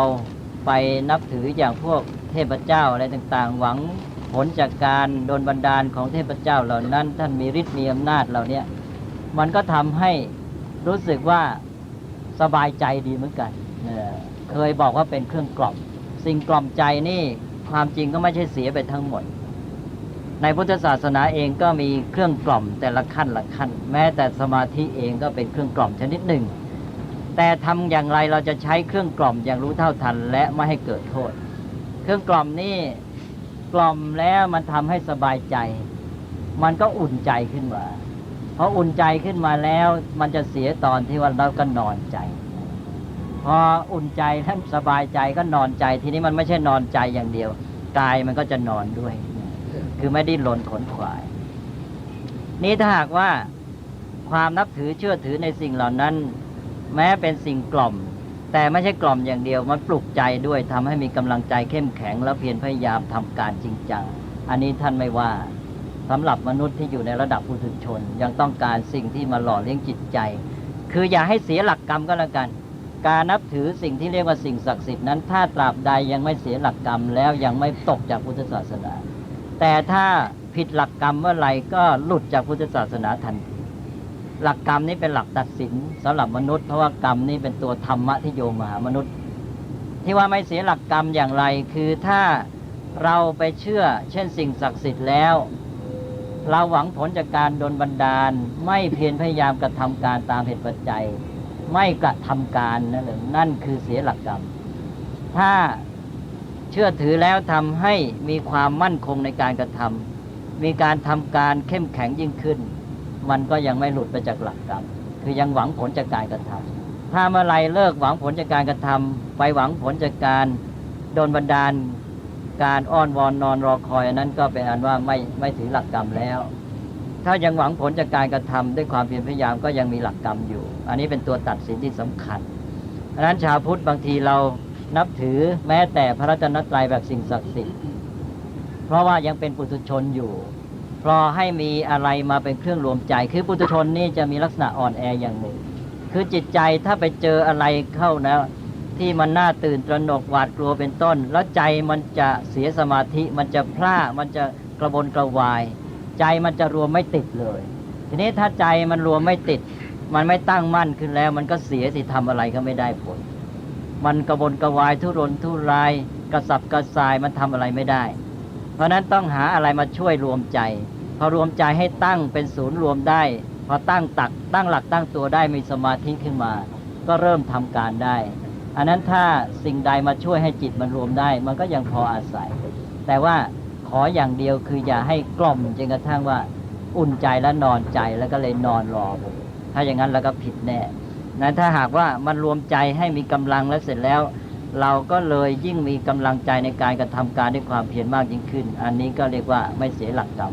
อันนี้ก็พูดนอกออกไปนิดหน่อยก็รวมความก็คือพุทธศาสนานี่เราไม่ควรจะทิ้งหลักการสำคัญ4ประการที่อาตมาพูดไปก็1ตัวธรรมะนี่เป็น หลักใหญ่เลยที่เคยพูดไปแล้วพุทธศาสนาพระพุทธเจ้ามา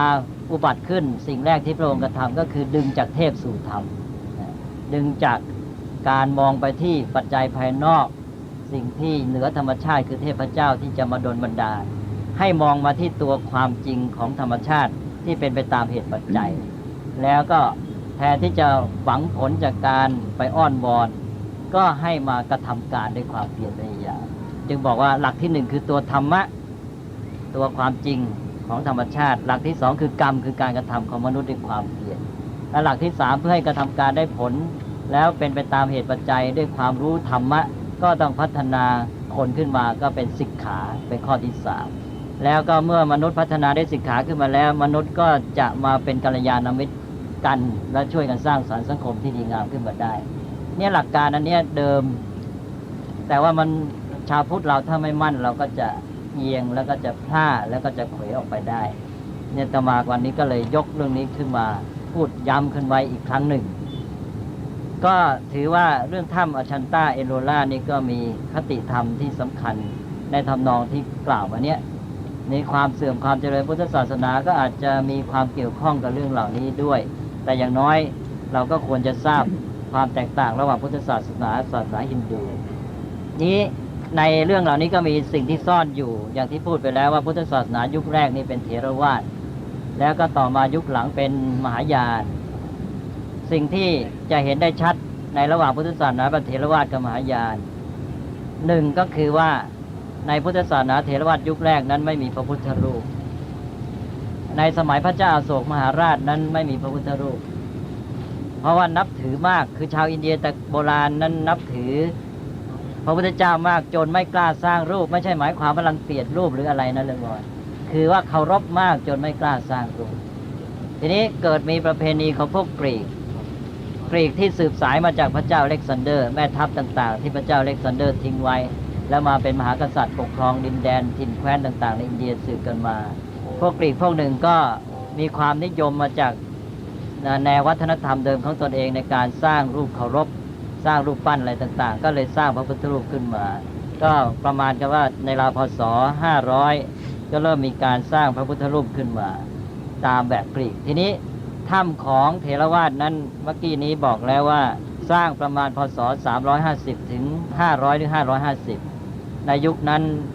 ก็เริ่มตั้งแต่ยังไม่มีพระพุทธรูปก็มีแต่พระสถูปมาตอนหลังๆนี่พอถึงยุคมหายานก็มีพระพุทธรูปชัดเจนแต่อันนี้ยังไม่สำคัญเท่าไหร่เพราะว่าเถรวาทเดี๋ยวนี้เราก็มีพุทธรูปเหมือนกันแล้วเรายังมีตำนานด้วยว่าแม้แต่สมัยพระพุทธเจ้าก็มีการที่ว่ามีตำนานภายหลังนั่นเลยพอไม่ใช่ตำนานของเก่าแท้ที่ว่ามีการสร้างพระพุทธรูปแก่นจันทร์ตั้งแต่พระพุทธเจ้ายังอยู่อะไรเนี่ยแต่ถึงแม้ไม่มีพระพุทธรูปก็มีสิ่งที่เป็นอนุสรณ์เป็นเครื่องเตือนใจเป็นที่ระลึกแทนพระพุทธเจ้าเช่นต้นโพเป็นต้นอย่างตอนพระพุทธเจ้าไม่อยู่ที่พระเชตวันอนาถบิณฑิกเศรษฐีก็คิดถึงพระพุทธเจ้าก็จะทำยังไงดีจะได้มีอะไรเป็นตัวแทนพระพุทธเจ้าเป็นองค์แทนไว้พระอานนท์ก็เลยได้ปลูกต้นโพขึ้นต้นหนึ่งต้นโพนั้นอยู่ที่พระเชตวันเรียกว่าอานันทโพธิต้นโพของพระอานนท์สำหรับได้เป็นเครื่องระลึกแทนองค์พระพุทธเจ้าแต่ว่าคตินี่ที่สำคัญก็คือเรื่องที่มีพระโพธิสัตว์เรื่องพระพุทธรูปยังไม่สำคัญเท่าไหร่อันนั้นเป็นเรื่องประวัติศาสตร์เท่านั้นเพราะว่าชาวพุทธเถรวาทก็มีพระพุทธรูปได้แต่นี้ที่สำคัญก็คือคติโพธิสัตว์ที่โยมไปทุกถ้ำของมหายานจะมีพระโพธิสัตว์เป็นเหมือนองครักษ์อยู่สองข้างแล้วก็โดยทั่วไปจะมีองค์ขวาเป็นอะไรเป็นปัทมปาณีองค์ซ้ายเป็นวชิรปาณีที่ว่าปัทมปาณีก็แปลว่ามีดอกบัวอยู่ในมือปาณีแปลว่ามือแล้วก็ปัทุมะหรือปัทมะก็แปลว่าดอกบัวปัทมปาณีก็แปลว่ามีดอกบัวอยู่ในมือแล้วก็วัชรปาณีก็แปลว่ามีวัชิระก็คือสายฟ้าอยู่ในมืออันนี้ก็เป็นพระโพธิสัตว์สององค์ที่เป็นเหมือนองครักษ์อยู่พระพุทธเจ้าคติพระโพธิสัตว์นี่แหละที่เป็นเรื่องที่น่าสังเกตและเป็นเรื่องที่สันนิษฐานว่าเป็นวิวัฒนาการพุทธศาสนายุคที่จะเริ่มกลมกลืนเข้ากับศาสนาฮินดูแล้วอาจจะเป็นเรื่องของการเสียหลักของพุทธศาสนา สียหลักอย่างไรก็อย่างที่กล่าวแล้วว่าศาสนาฮินดูศาสนาพราหมณ์นั้นถือเรื่องเทพเจ้าเป็นใหญ่และมีพิธีบูชายันคือตัวเทพเจ้าเองนั้นเป็นสิ่งสูงสุดมีอิทธิปาฏิหาริย์สองความสัมพันธ์ระหว่างมนุษย์กับเทพเหล่านั้นคือการอ้อนวอนเพื่อให้เกิดผลกับตนเองอันนี้มาในพุทธศาสนาเถรวาทเดิมแท้นี้บอกแล้วว่าได้ดึงจากเทพมาสู่ธรรมถือคติของกฎธรรมชาติความเป็นไปตามเหตุผลตามเหตุปัจจัยความสัมพันธ์ระหว่างมนุษย์กับกฎธรรมชาติคือการกระทำเหตุนั่นคือตัวหลักธรรมของศาสนาพราหมณ์คือความสัมพันธ์ระหว่างมนุษย์กับเทพคือการอ้อนวอนเอาอกเอาใจความสัมพันธ์ของพุทธศาสนากับตัวธรรมะคือกรรมอันนี้โยมคงแยกได้นะของเขามีเทพแล้วมนุษย์สัมพันธ์กับเทพโดยพิธีบูชายันของพุทธศาสนานั้นพุทธศาสนาสอนธรรมะตัวกฎธรรมชาติความสัมพันธ์ระหว่างมนุษย์กับตัวธรรมะคือกรรมคือการกระทำตามเหตุผลด้วยความรู้ธรรมะนั้นถ้าเรายิ่งรู้ธรรมะด้วยปัญญาเท่าไรเราก็พัฒนากรรมของเราให้ดีขึ้นเราพัฒนากรรมด้วยการที่มีสิกขาคือการฝึกฝนพัฒนาตนอันนี้พุทธศาสนาแบบเดิมนี่มีหลักการมาอย่างนี้ต่อมาพุทธศาสนายุคหลังต้องแข่งกับฮินดูมากขึ้นฮินดูนั้นมีเทพเจ้าไว้ให้ชาวบ้านอ้อนวอนบวงสรวงและอิทธิพลเดิมฐานของศาสนาพราหมณ์นั้นก็เรื่องนี้เป็นมาตั้งแต่ไหนแต่ไรแล้วเขามีพิธีบูชายันขนาดเอาคนบูชายันเพราะนั้นสภาพความเชื่อถือแบบนี้ล้างยากมากอันนี้คนจำนวนมากก็ชอบที่จะให้คนมาช่วยให้เรื่องจะเพียรพยายามด้วยตัวเองใช้ปัญญาให้แหมมันแสนยากก็มีความโน้มเองที่จะหันไปหาการอ้อนวอนขอผลสิ่งศักดิ์สิทธิ์ก็เป็นไปได้ว่าพุทธศาสนาฝ่ายมหายานนี้ก็พยายามที่จะเริ่มเอาอกเอาใจประชาชนสนองความต้องการบ้างโดยที่ว่าจะทำยังไงดีหาอะไรมาช่วยปลอบขวัญประชาชนให้เขามีสิ่งที่มาช่วยบ้างเอาและทีนี้ก็คิดไปถึงคติโพธิสัตว์คือเรามีคติโพธิสัตว์อยู่เดิมพระโพธิสัตว์ก็คือพระพุทธเจ้าก่อนตรัสรู้บำเพ็ญเพียรบารมีมาพระโพธิสัตว์นี้ตั้งใจบำเพ็ญความดีอย่างยอดยิ่งอย่างสูงสุดโดยไม่เห็นแก่ความลำบากยากแค้นและเสียสละตนเองแม้แต่ชีวิตเพื่อบำเพ็ญความดีในการบำเพ็ญความดีนั้นสิ่งสำคัญอย่างหนึ่งก็คือการช่วยเหลือผู้อื่นอย่างที่เห็นในชาดกต่างๆเนี่ยเสียสละตัวเองเสียสละทรัพย์สินสมบัติเสียสละเลือดเนื้อเสียสละแม้แต่ชีวิตเพื่อช่วยเหลือเพื่อนมนุษย์ช่วยเหลือคนอื่นได้ก็อันว่ามีพระโพธิสัตว์นี่มีความเสียสละที่จะช่วยผู้อื่นแต่คติโพธิสัตว์เดิมนั้นเรามีความหมายอย่างไรคติโพธิสัตว์เดิมนั้นมีความหมายว่าพระโพธิสัตว์นี้เป็นแบบอย่างแก่ชาวพุทธในการทำความดีว่าให้ชาวพุทธเอาอย่างพระโพธิสัตว์ทำความดีและช่วยเหลือผู้อื่นไม่เห็นแก่ตัวเองเลยยอมเสียสละ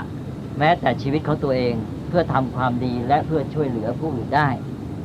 เป็นคติสอนเพื่อให้เอาอย่างแต่มหายานมาคิดว่าคติโพธิสัตว์นี่มองในแง่ว่าพระโพธิสัตว์ท่านเป็นผู้ช่วยเหลือผู้อื่น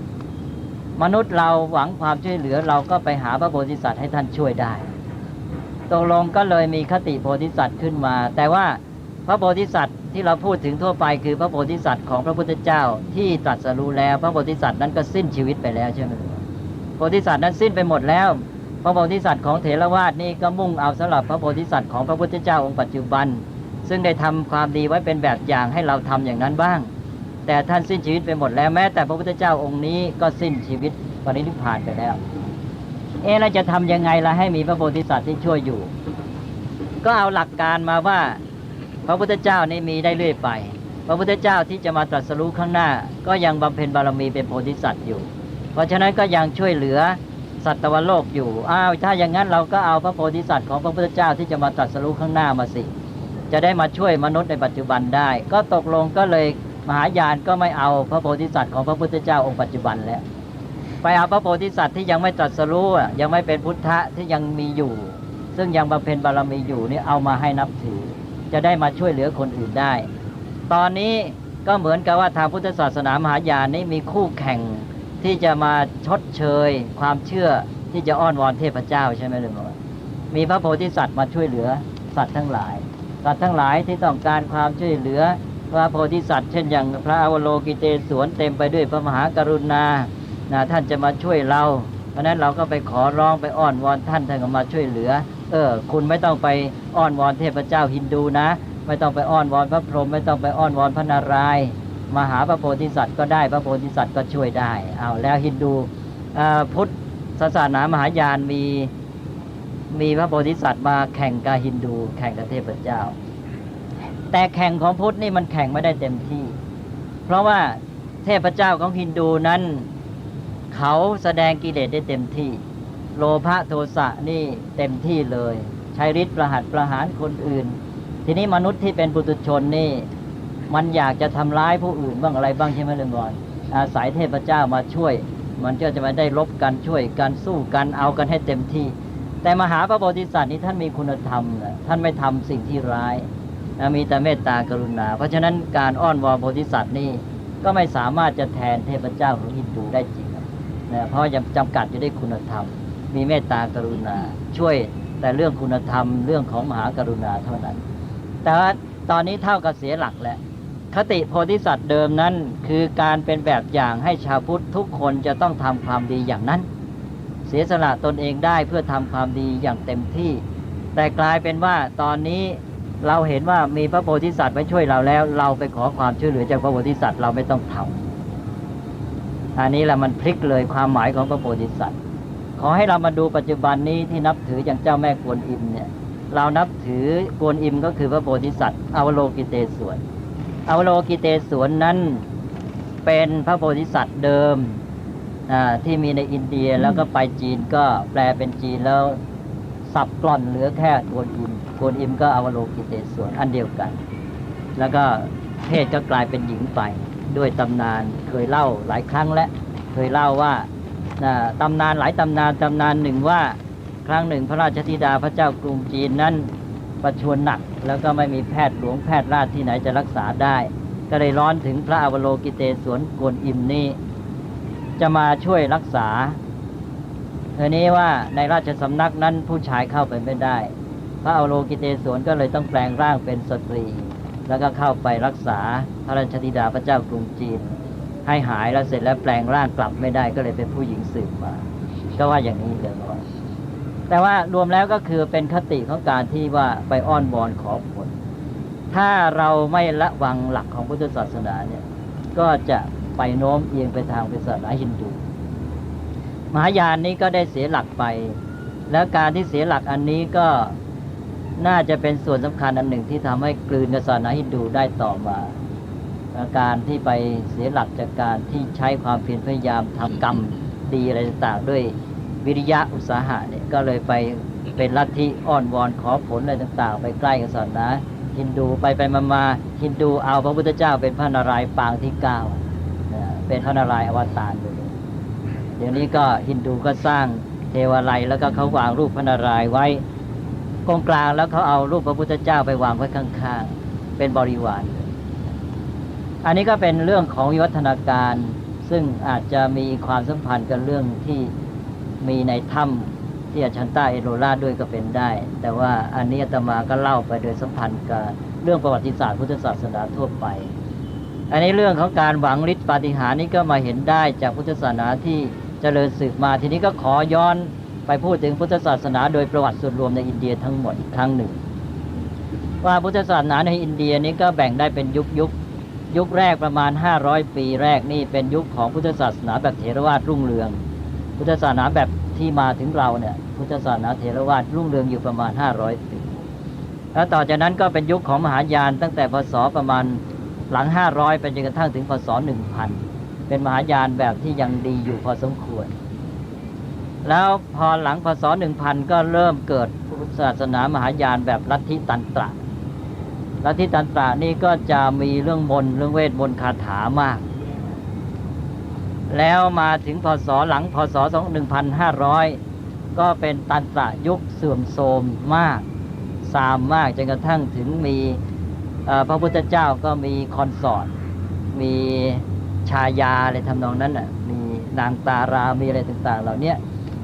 แล้วก็มีการเสพสุรามีการ อะไรมีการเสพกามถือเป็นการบรรลุนิพพานได้อะไรต่างๆเหล่านี้มีด้วยฮินดูตอนนั้นก็เหลวเละมากเหมือนกันฮินดูก็มีตันตระพุทธก็มีตันตระแข่งกันพศ1500มาถึงพศ1700ก็พอดีมุสลิมยกทัพเข้ามาพศ1700ก็กวาดซะเรียบหมดเลยแล้วมีเรื่องเล่าไว้เพราะว่าเมื่อมุสลิมยกกองทัพมาฆ่าเผานั้นพระที่อยู่ในมหาวิทยาลัยพุทธศาสนาต่างๆก็หนี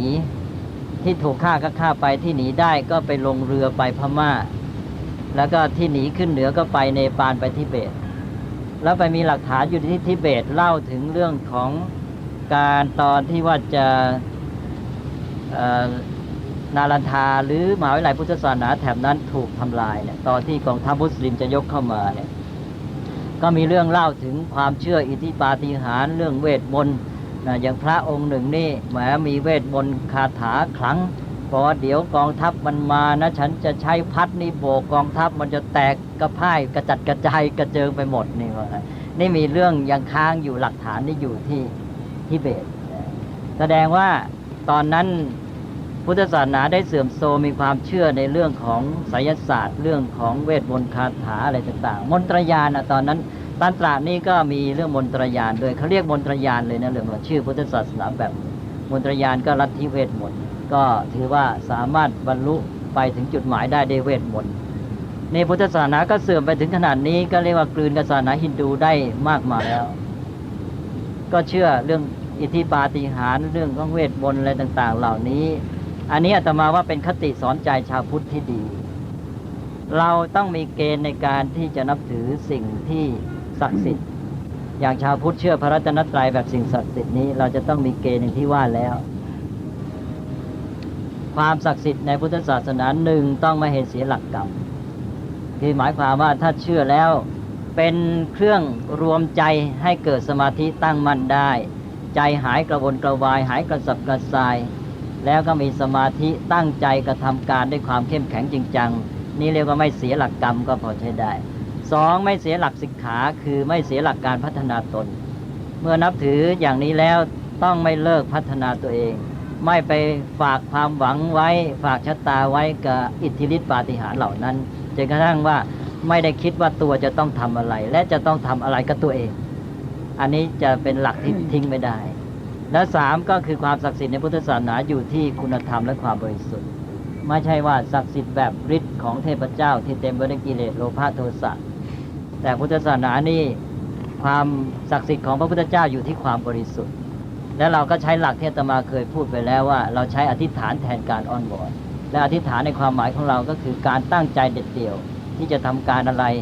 เพื่อบรรลุจุดหมายอย่างใดที่ชัดเจนถ้าเรามีจุดมุ่งหมายอะไรตั้งใจเด็ดเดี่ยวเพื่อจุดหมายนั้นอธิษฐานจิตแล้วก็ทำให้เกิดสมาธิได้ผลดีได้ถ้าเราไปหวังผลจากพวกเวทมนต์คาถาแล้วมันก็ไปทางลัทธิฮินดูประเทศเขมรนี่มีชื่อในเรื่องของเวทมนต์คาถาแต่ว่ารักษาประเทศไม่ไหวพวกที่เชื่อในเวทมนต์คาถามากๆนี่เก่งนักเขมรเนี่ยเก่งเหลือเกินเรื่องเวทมนต์คาถาและประเทศเขมรเป็นไงไม่อยู่กับเหตุผลไม่อยู่กับเรื่องของความจริงอันนี้ไปไม่ไหวในอินเดียก็เป็นมาแล้วตั้งแต่ก่อนพุทธกาลพระพุทธเจ้าเกิดขึ้นมาเพื่อแก้ไขเรื่องนี้แล้วนานๆพุทธศาสนาของเราในอินเดียก็เสื่อมลงไปเสียหลักของตัวเองก็ไปพุทธศาสนาในเมืองไทยถ้ารักษาหลักไม่ได้ก็คงไปเหมือนกันการมาอินเดียครั้งนี้อาตมาว่าเป็นเครื่องเตือนใจอย่างหนึ่งอย่างน้อยก็เรื่องเหล่านี้ให้เรารักษาหลักการของพุทธศาสนาไว้ให้ได้อย่าให้เสียหลักแล้วมาทบทวนว่าหลักพระพุทธศาสนาที่แท้คืออย่างไรกันแน่เพื่อจะได้วัดแล้วก็ตรวจสอบแล้วก็แก้ไขปรับปรุงเรื่องความเชื่อถือการประพฤติปฏิบัติในหมู่ชาวพุทธอันนี้อาตมาว่าพูดไปยาวมากแล้วนี่ก็ไม่ทราบว่าจะมีเวลาเหลือที่จะตอบปัญหาบ้างหรือเปล่าวันนี้เราก็มาปิดรายการกันด้วยเรื่องถ้ำอชันต้าอินโดล่าแต่ว่าไม่ได้พูดหยุดเฉพาะแค่เรื่องตัวถ้ำเท่านั้นแต่ว่าได้โยงมาหาเรื่องของความเป็นมาเป็นไปของพุทธศาสนาในอินเดียทั้งหมดโดยย่อแล้วก็โยงมาหาเรื่องหลักธรรมคำสอนของพุทธศาสนาเรื่องบทเรียนที่เราควรจะได้ จากความเป็นมาของพุทธศาสนาในประเทศอินเดียทั้งหมดนี้ แล้วก็อาตมาก็ขอฝากเป็นปัญหาไว้ขบคิดว่าพุทธศาสนานี่มีอะไรที่มองดูคล้ายๆขัดกันเป็นตรงข้าม แต่ถ้าโยมตีแตกแล้วก็จะเข้าใจพุทธศาสนาชัดและปฏิบัติได้ถูกนะก็วันนี้ฝากไว้สัก4 ข้อที่จริง2 ข้อพูดไปแล้วอันที่1ที่พูดไปแล้วก็คือเรื่องอนิจจังกับความไม่ประมาทคือพุทธศาสนาบอกว่าสิ่งทั้งหลายนี่ไม่เที่ยงมีความเกิดขึ้นเสื่อมสลายไปเป็นธรรมดาเกิดขึ้นแล้วก็ต้องดับไปอันนี้ว่าอย่างนั้นใช่ไหมหลวงพ่ออันนี้บอกงั้นทีนี้คำสอนอีกอันบอกว่าถ้าเราไม่ประมาทแล้วจะไม่มีทางเสื่อมเลยมีแต่ความเจริญเท่านั้นคำสอน2 คำนี้เป็นพุทธพจน์ใหญ่ด้วยกันทั้งคู่เนี่ยขัดกันไหมที่จริงไม่ขัดกันและสนับสนุนกันด้วยแต่สนับสนุนกันอย่างไรถ้าหากว่าไม่สามารถมองพุทธศาสนาได้ครบ2 ด้านนี้แล้วจะพลาดนะอันที่1ว่าพุทธศาสนาสอนหลักความจริงว่าสิ่งทั้งหลายเป็นอนิจจังเกิดขึ้นแล้วก็ดับไปเป็นธรรมดาแต่อีกด้านหนึ่งบอกว่าถ้าไม่ประมาทแล้วมีแต่เจริญไม่มีเสื่อมอันนั้นในแง่ความจริงก็เรื่องอนิจจังสิ่งทั้งหลายเกิดดับธรรมดาแต่ในแง่การปฏิบัติของมนุษย์คือความไม่ประมาทต้องรักษาความเจริญไว้ไม่ให้เสื่อม2 อันนี้ไม่ได้ขัดกันสนับสนุนกันด้วยอันที่1ละ2ก็คือเรื่องคู่ระหว่างธรรมะกับวินัยอย่างที่ว่าเช่นธรรมะเวลาเราศึกษาแล้วเราได้คติสิ่งทั้งหลายนี่ก็เช่นหลักอนิจจังเป็นสิ่งที่เราไม่อาจจะยึดมั่นถือมั่นได้จะต้องรู้จักปล่อยวางใช่ไหมเลยพอนี่ธรรมะจะสอนเราคล้ายๆอย่างนั้นเพราะสิ่งทั้งหลายนี่มันก็เป็นอนิจจังทุกขังอนัตตาตามพระไตรลักษณ์นี่ไม่อาจจะยึดมั่นถือมั่นได้ต้องปล่อยวางนะแต่วินัยบอกว่าต้องมีความรับผิดชอบแม้แต่สิ่งเล็กๆน้อยๆที่สมมติตกลงกันยอมรับสมมติเต็มที่อย่างที่อาตมาบอกเมื่อกี้เช่นอย่างภิกษุนี่จีวรขาดเป็นรูแม้แต่เท่าหลังตัวเลือดไม่รีบไม่จัดการแก้ไขปะชุนเสียปล่อยทิ้งไว้เป็นอาบัติมีความผิดพระอรหันต์เวลามีเรื่องของส่วนรวมเกิดขึ้นไม่เข้าที่ประชุมไปอยู่ป่าเสียที่ประชุมลงโทษพระอรหันต์นะนี่วินัยเลยบอกพระอรหันต์ต้องเคารพสงฆ์หลักของวินัยคือถือสงฆ์เป็นใหญ่พระอรหันต์หลายองค์ในประวัติศาสตร์ถูกสงฆ์ลงโทษพระอรหันต์จะเข้านิโรธสมาบัติมีข้อหนึ่งที่ต้องเตรียมใจไว้เลยถ้าสงฆ์เรียกเมื่อไรต้องออกจากนิโรธสมาบัติทันทีกิจการของส่วนรวมการใดที่เป็นเรื่องของความสุขทุกข์หรือความเสื่อมเสียของส่วนรวมแล้วจะต้องเอาใจใส่เป็นผู้นำพระอรหันต์จะเป็นลักษณะเป็นอย่างไรเมื่อพระพุทธเจ้าวางวินัยให้สวดปาติโมกข์ทุกกึ่งเดือนพระมหากัปปินะเป็นพระอรหันต์มาพิจารณาพระพุทธเจ้าวางวินัยข้อนี้เราต้องไปหรือเปล่าเนี่ยเพราะเราเป็นผู้บริสุทธิ์แล้วจะต้องไปทดสอบตรวจสอบวินัยอะไรกันล่ะพระพุทธเจ้าเสด็จไปหาพระมหากัปปินะด้วยพระองค์เองทันทีเลยบอกเธอเป็นพระอรหันต์เป็นผู้นำต้องไปถ้าเธอไม่ไปแล้วใครจะไปล่ะเพราะนั้นพระอรหันต์จึงมีคติที่ถือประโยชน์สุขของส่วนรวมถ้ามีอะไรเป็นเรื่องกระทบกระเทือนส่วนรวมเกิดขึ้นพระอรหันต์เป็นผู้นำเช่นพระมหากัสสปะพระมหากัสสปะริเริ่มชวนพระอรหันต์ทั้งหลายทำสังฆายนาในเมืองไทยมีการยึดถือกันมาทำนองว่าพระองค์ไหนไม่เอาเรื่องเอาราวอะไรเกิดขึ้นไม่เอาใจใส่ก็คือไม่มีกิเลสเข้าใจกันอย่างเนี้ยที่เป็นอย่างนี้ก็เพราะไม่เข้าใจหลักการคู่เนี้ยคือหลักการเรื่องธรรมะกับวินัยเอาละตกลงว่าพุทธศาสนาประกอบด้วย2 ส่วนคือธรรมะกับวินัยถ้าเข้าใจพุทธศาสนาให้ครบต้องทั้งธรรมะและวินัยแล้ววินัยจะแสดงชีวิตของพระอรหันต์ในโลกที่เป็นจริงของมนุษย์ที่อยู่ในสมมติพระอรหันต์คือผู้รู้ความจริงของปรมัตถ์ความจริงแต่เข้าถึงจนกระทั่งจิตไม่ยึดมั่นถือมั่นแต่ว่าเพราะจิตไม่ยึดมั่นถือมั่นนั่นแหละจึงปฏิบัติตามสมมติได้อย่างถูกต้องตามเหตุผลที่สุดด้วยความรับผิดชอบเอาต่อไปนะเลยพอนี้คล้ายๆขัดกัน2 อย่างตรงข้ามต้องตีให้แตก3ก็คือพุทธศาสนานี่สอนเรื่องทุกข์ แต่ว่าเมื่อสอนแล้วเวลาปฏิบัติมีแต่เรื่องสุขทั้งนั้นเลยคือเป็นศาสนาแห่งความรู้เท่าทันทุกข์แต่ให้มีชีวิตที่เป็นสุขหน้าที่ต่อทุกข์คือรู้เท่านั้นนะเลยก่อนหน้าที่ต่อทุกข์คือทุกขังปริญญายังอาตมาเคยพูดไปแล้วหน้าที่ต่ออริยสัจถ้าผิดแล้วพลาดทันทีเลยพระพุทธเจ้าตรัสอริยสัจไม่ได้ตรัสไว้ลอยๆตรัสหน้าที่ไว้ด้วยทุกนั้นเรามีหน้าที่ปริญญาคือรู้ทันมันแต่เราไม่มีหน้าที่เป็นทุกข์รู้จักทุกข์ไม่ใช่เป็นทุกข์เมื่อปฏิบัติพุทธศาสนาแล้วก็มีแต่ห่างทุกข์และเป็นสุขมากขึ้นนั้นมีพระสูตรหนึ่งที่ตรัสเวลาไปพระพุทธเจ้าไปโต้กับพวกนิครนเขาถือว่าคนเรานี่จะหมดกิเลสจะพ้นจากทุกข์นี่ร่างกายนี่มันยุ่งยากไปตามใจมันเราก็เลยไม่พ้นไปจากทุกข์เพราะฉะนั้นต้องทรมานมันก็บำเพ็ญตบะพุทธเจ้าก็ตรัสให้หลักไว้หลักในการปฏิบัติต่อทุกข์สุข4ประการ 1. ไม่เอาทุกข์ทับถมตนที่ไม่เป็นทุกข์ 2. ไม่ละทิ้งสุขที่ชอบทำ 3. แม้แต่สุขที่ชอบทำนั้นก็ไม่หลงติดเพลิดเพลินไม่หลงติดแล้ว 4. ปฏิบัติเพื่อเข้าถึงสุขที่ประณีตยิ่งขึ้นไปอันนี้คือหลักพุทธศาสนาในเรื่องสุขทุกข์นะโยมอาจจะไม่ได้มองเรื่องนี้ข้ามไปก็นี่เป็นหลักอันหนึ่งย้ำอีกทีนะวิธีปฏิบัติต่อทุกข์และสุข4ประการ 1. ไม่เอาทุกข์ทับถมตนที่ไม่เป็นทุกข์ 2. ไม่ละทิ้งสุขที่ชอบทำ 3. แม้แต่สุขที่ชอบทำก็ไม่ติดหลง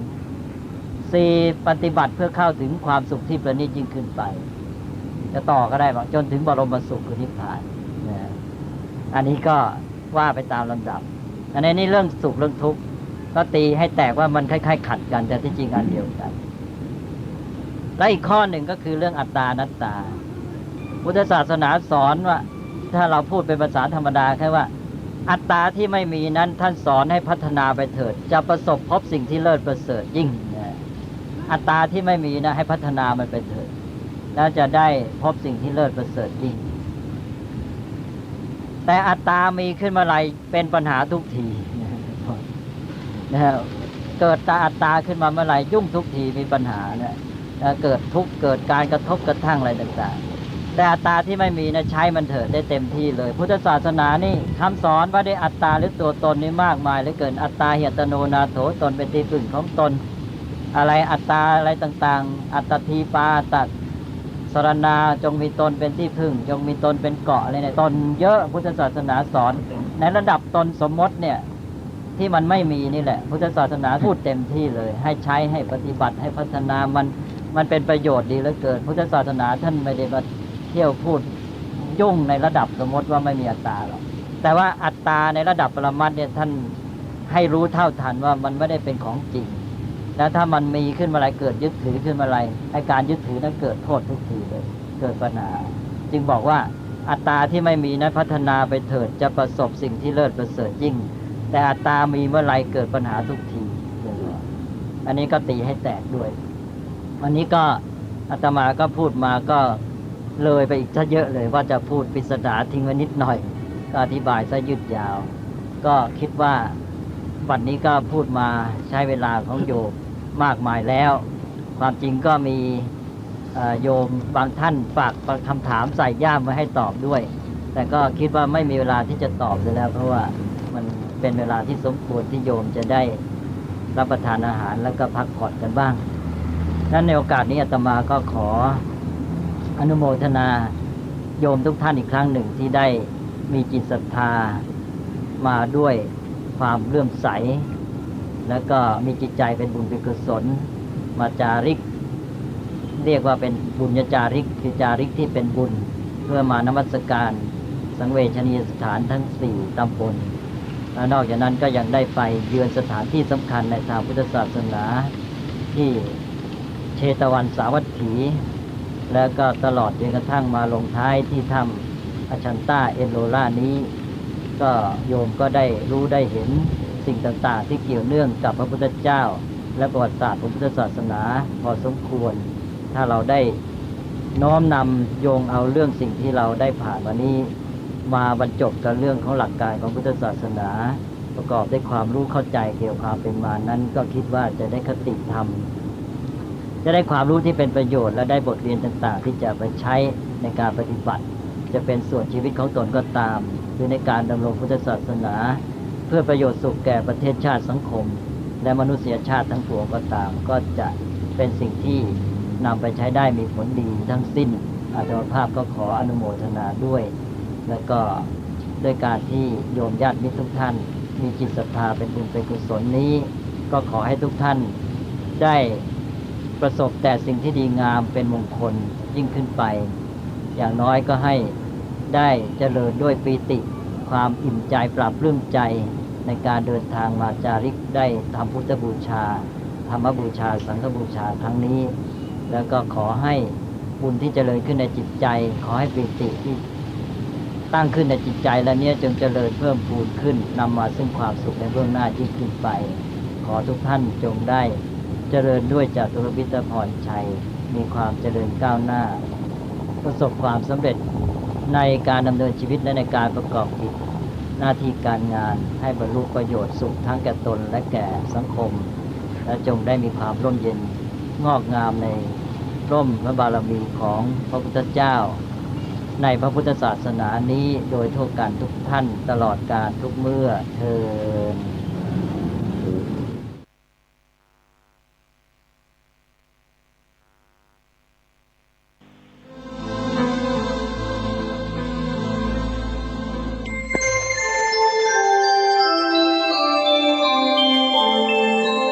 ขณะนี้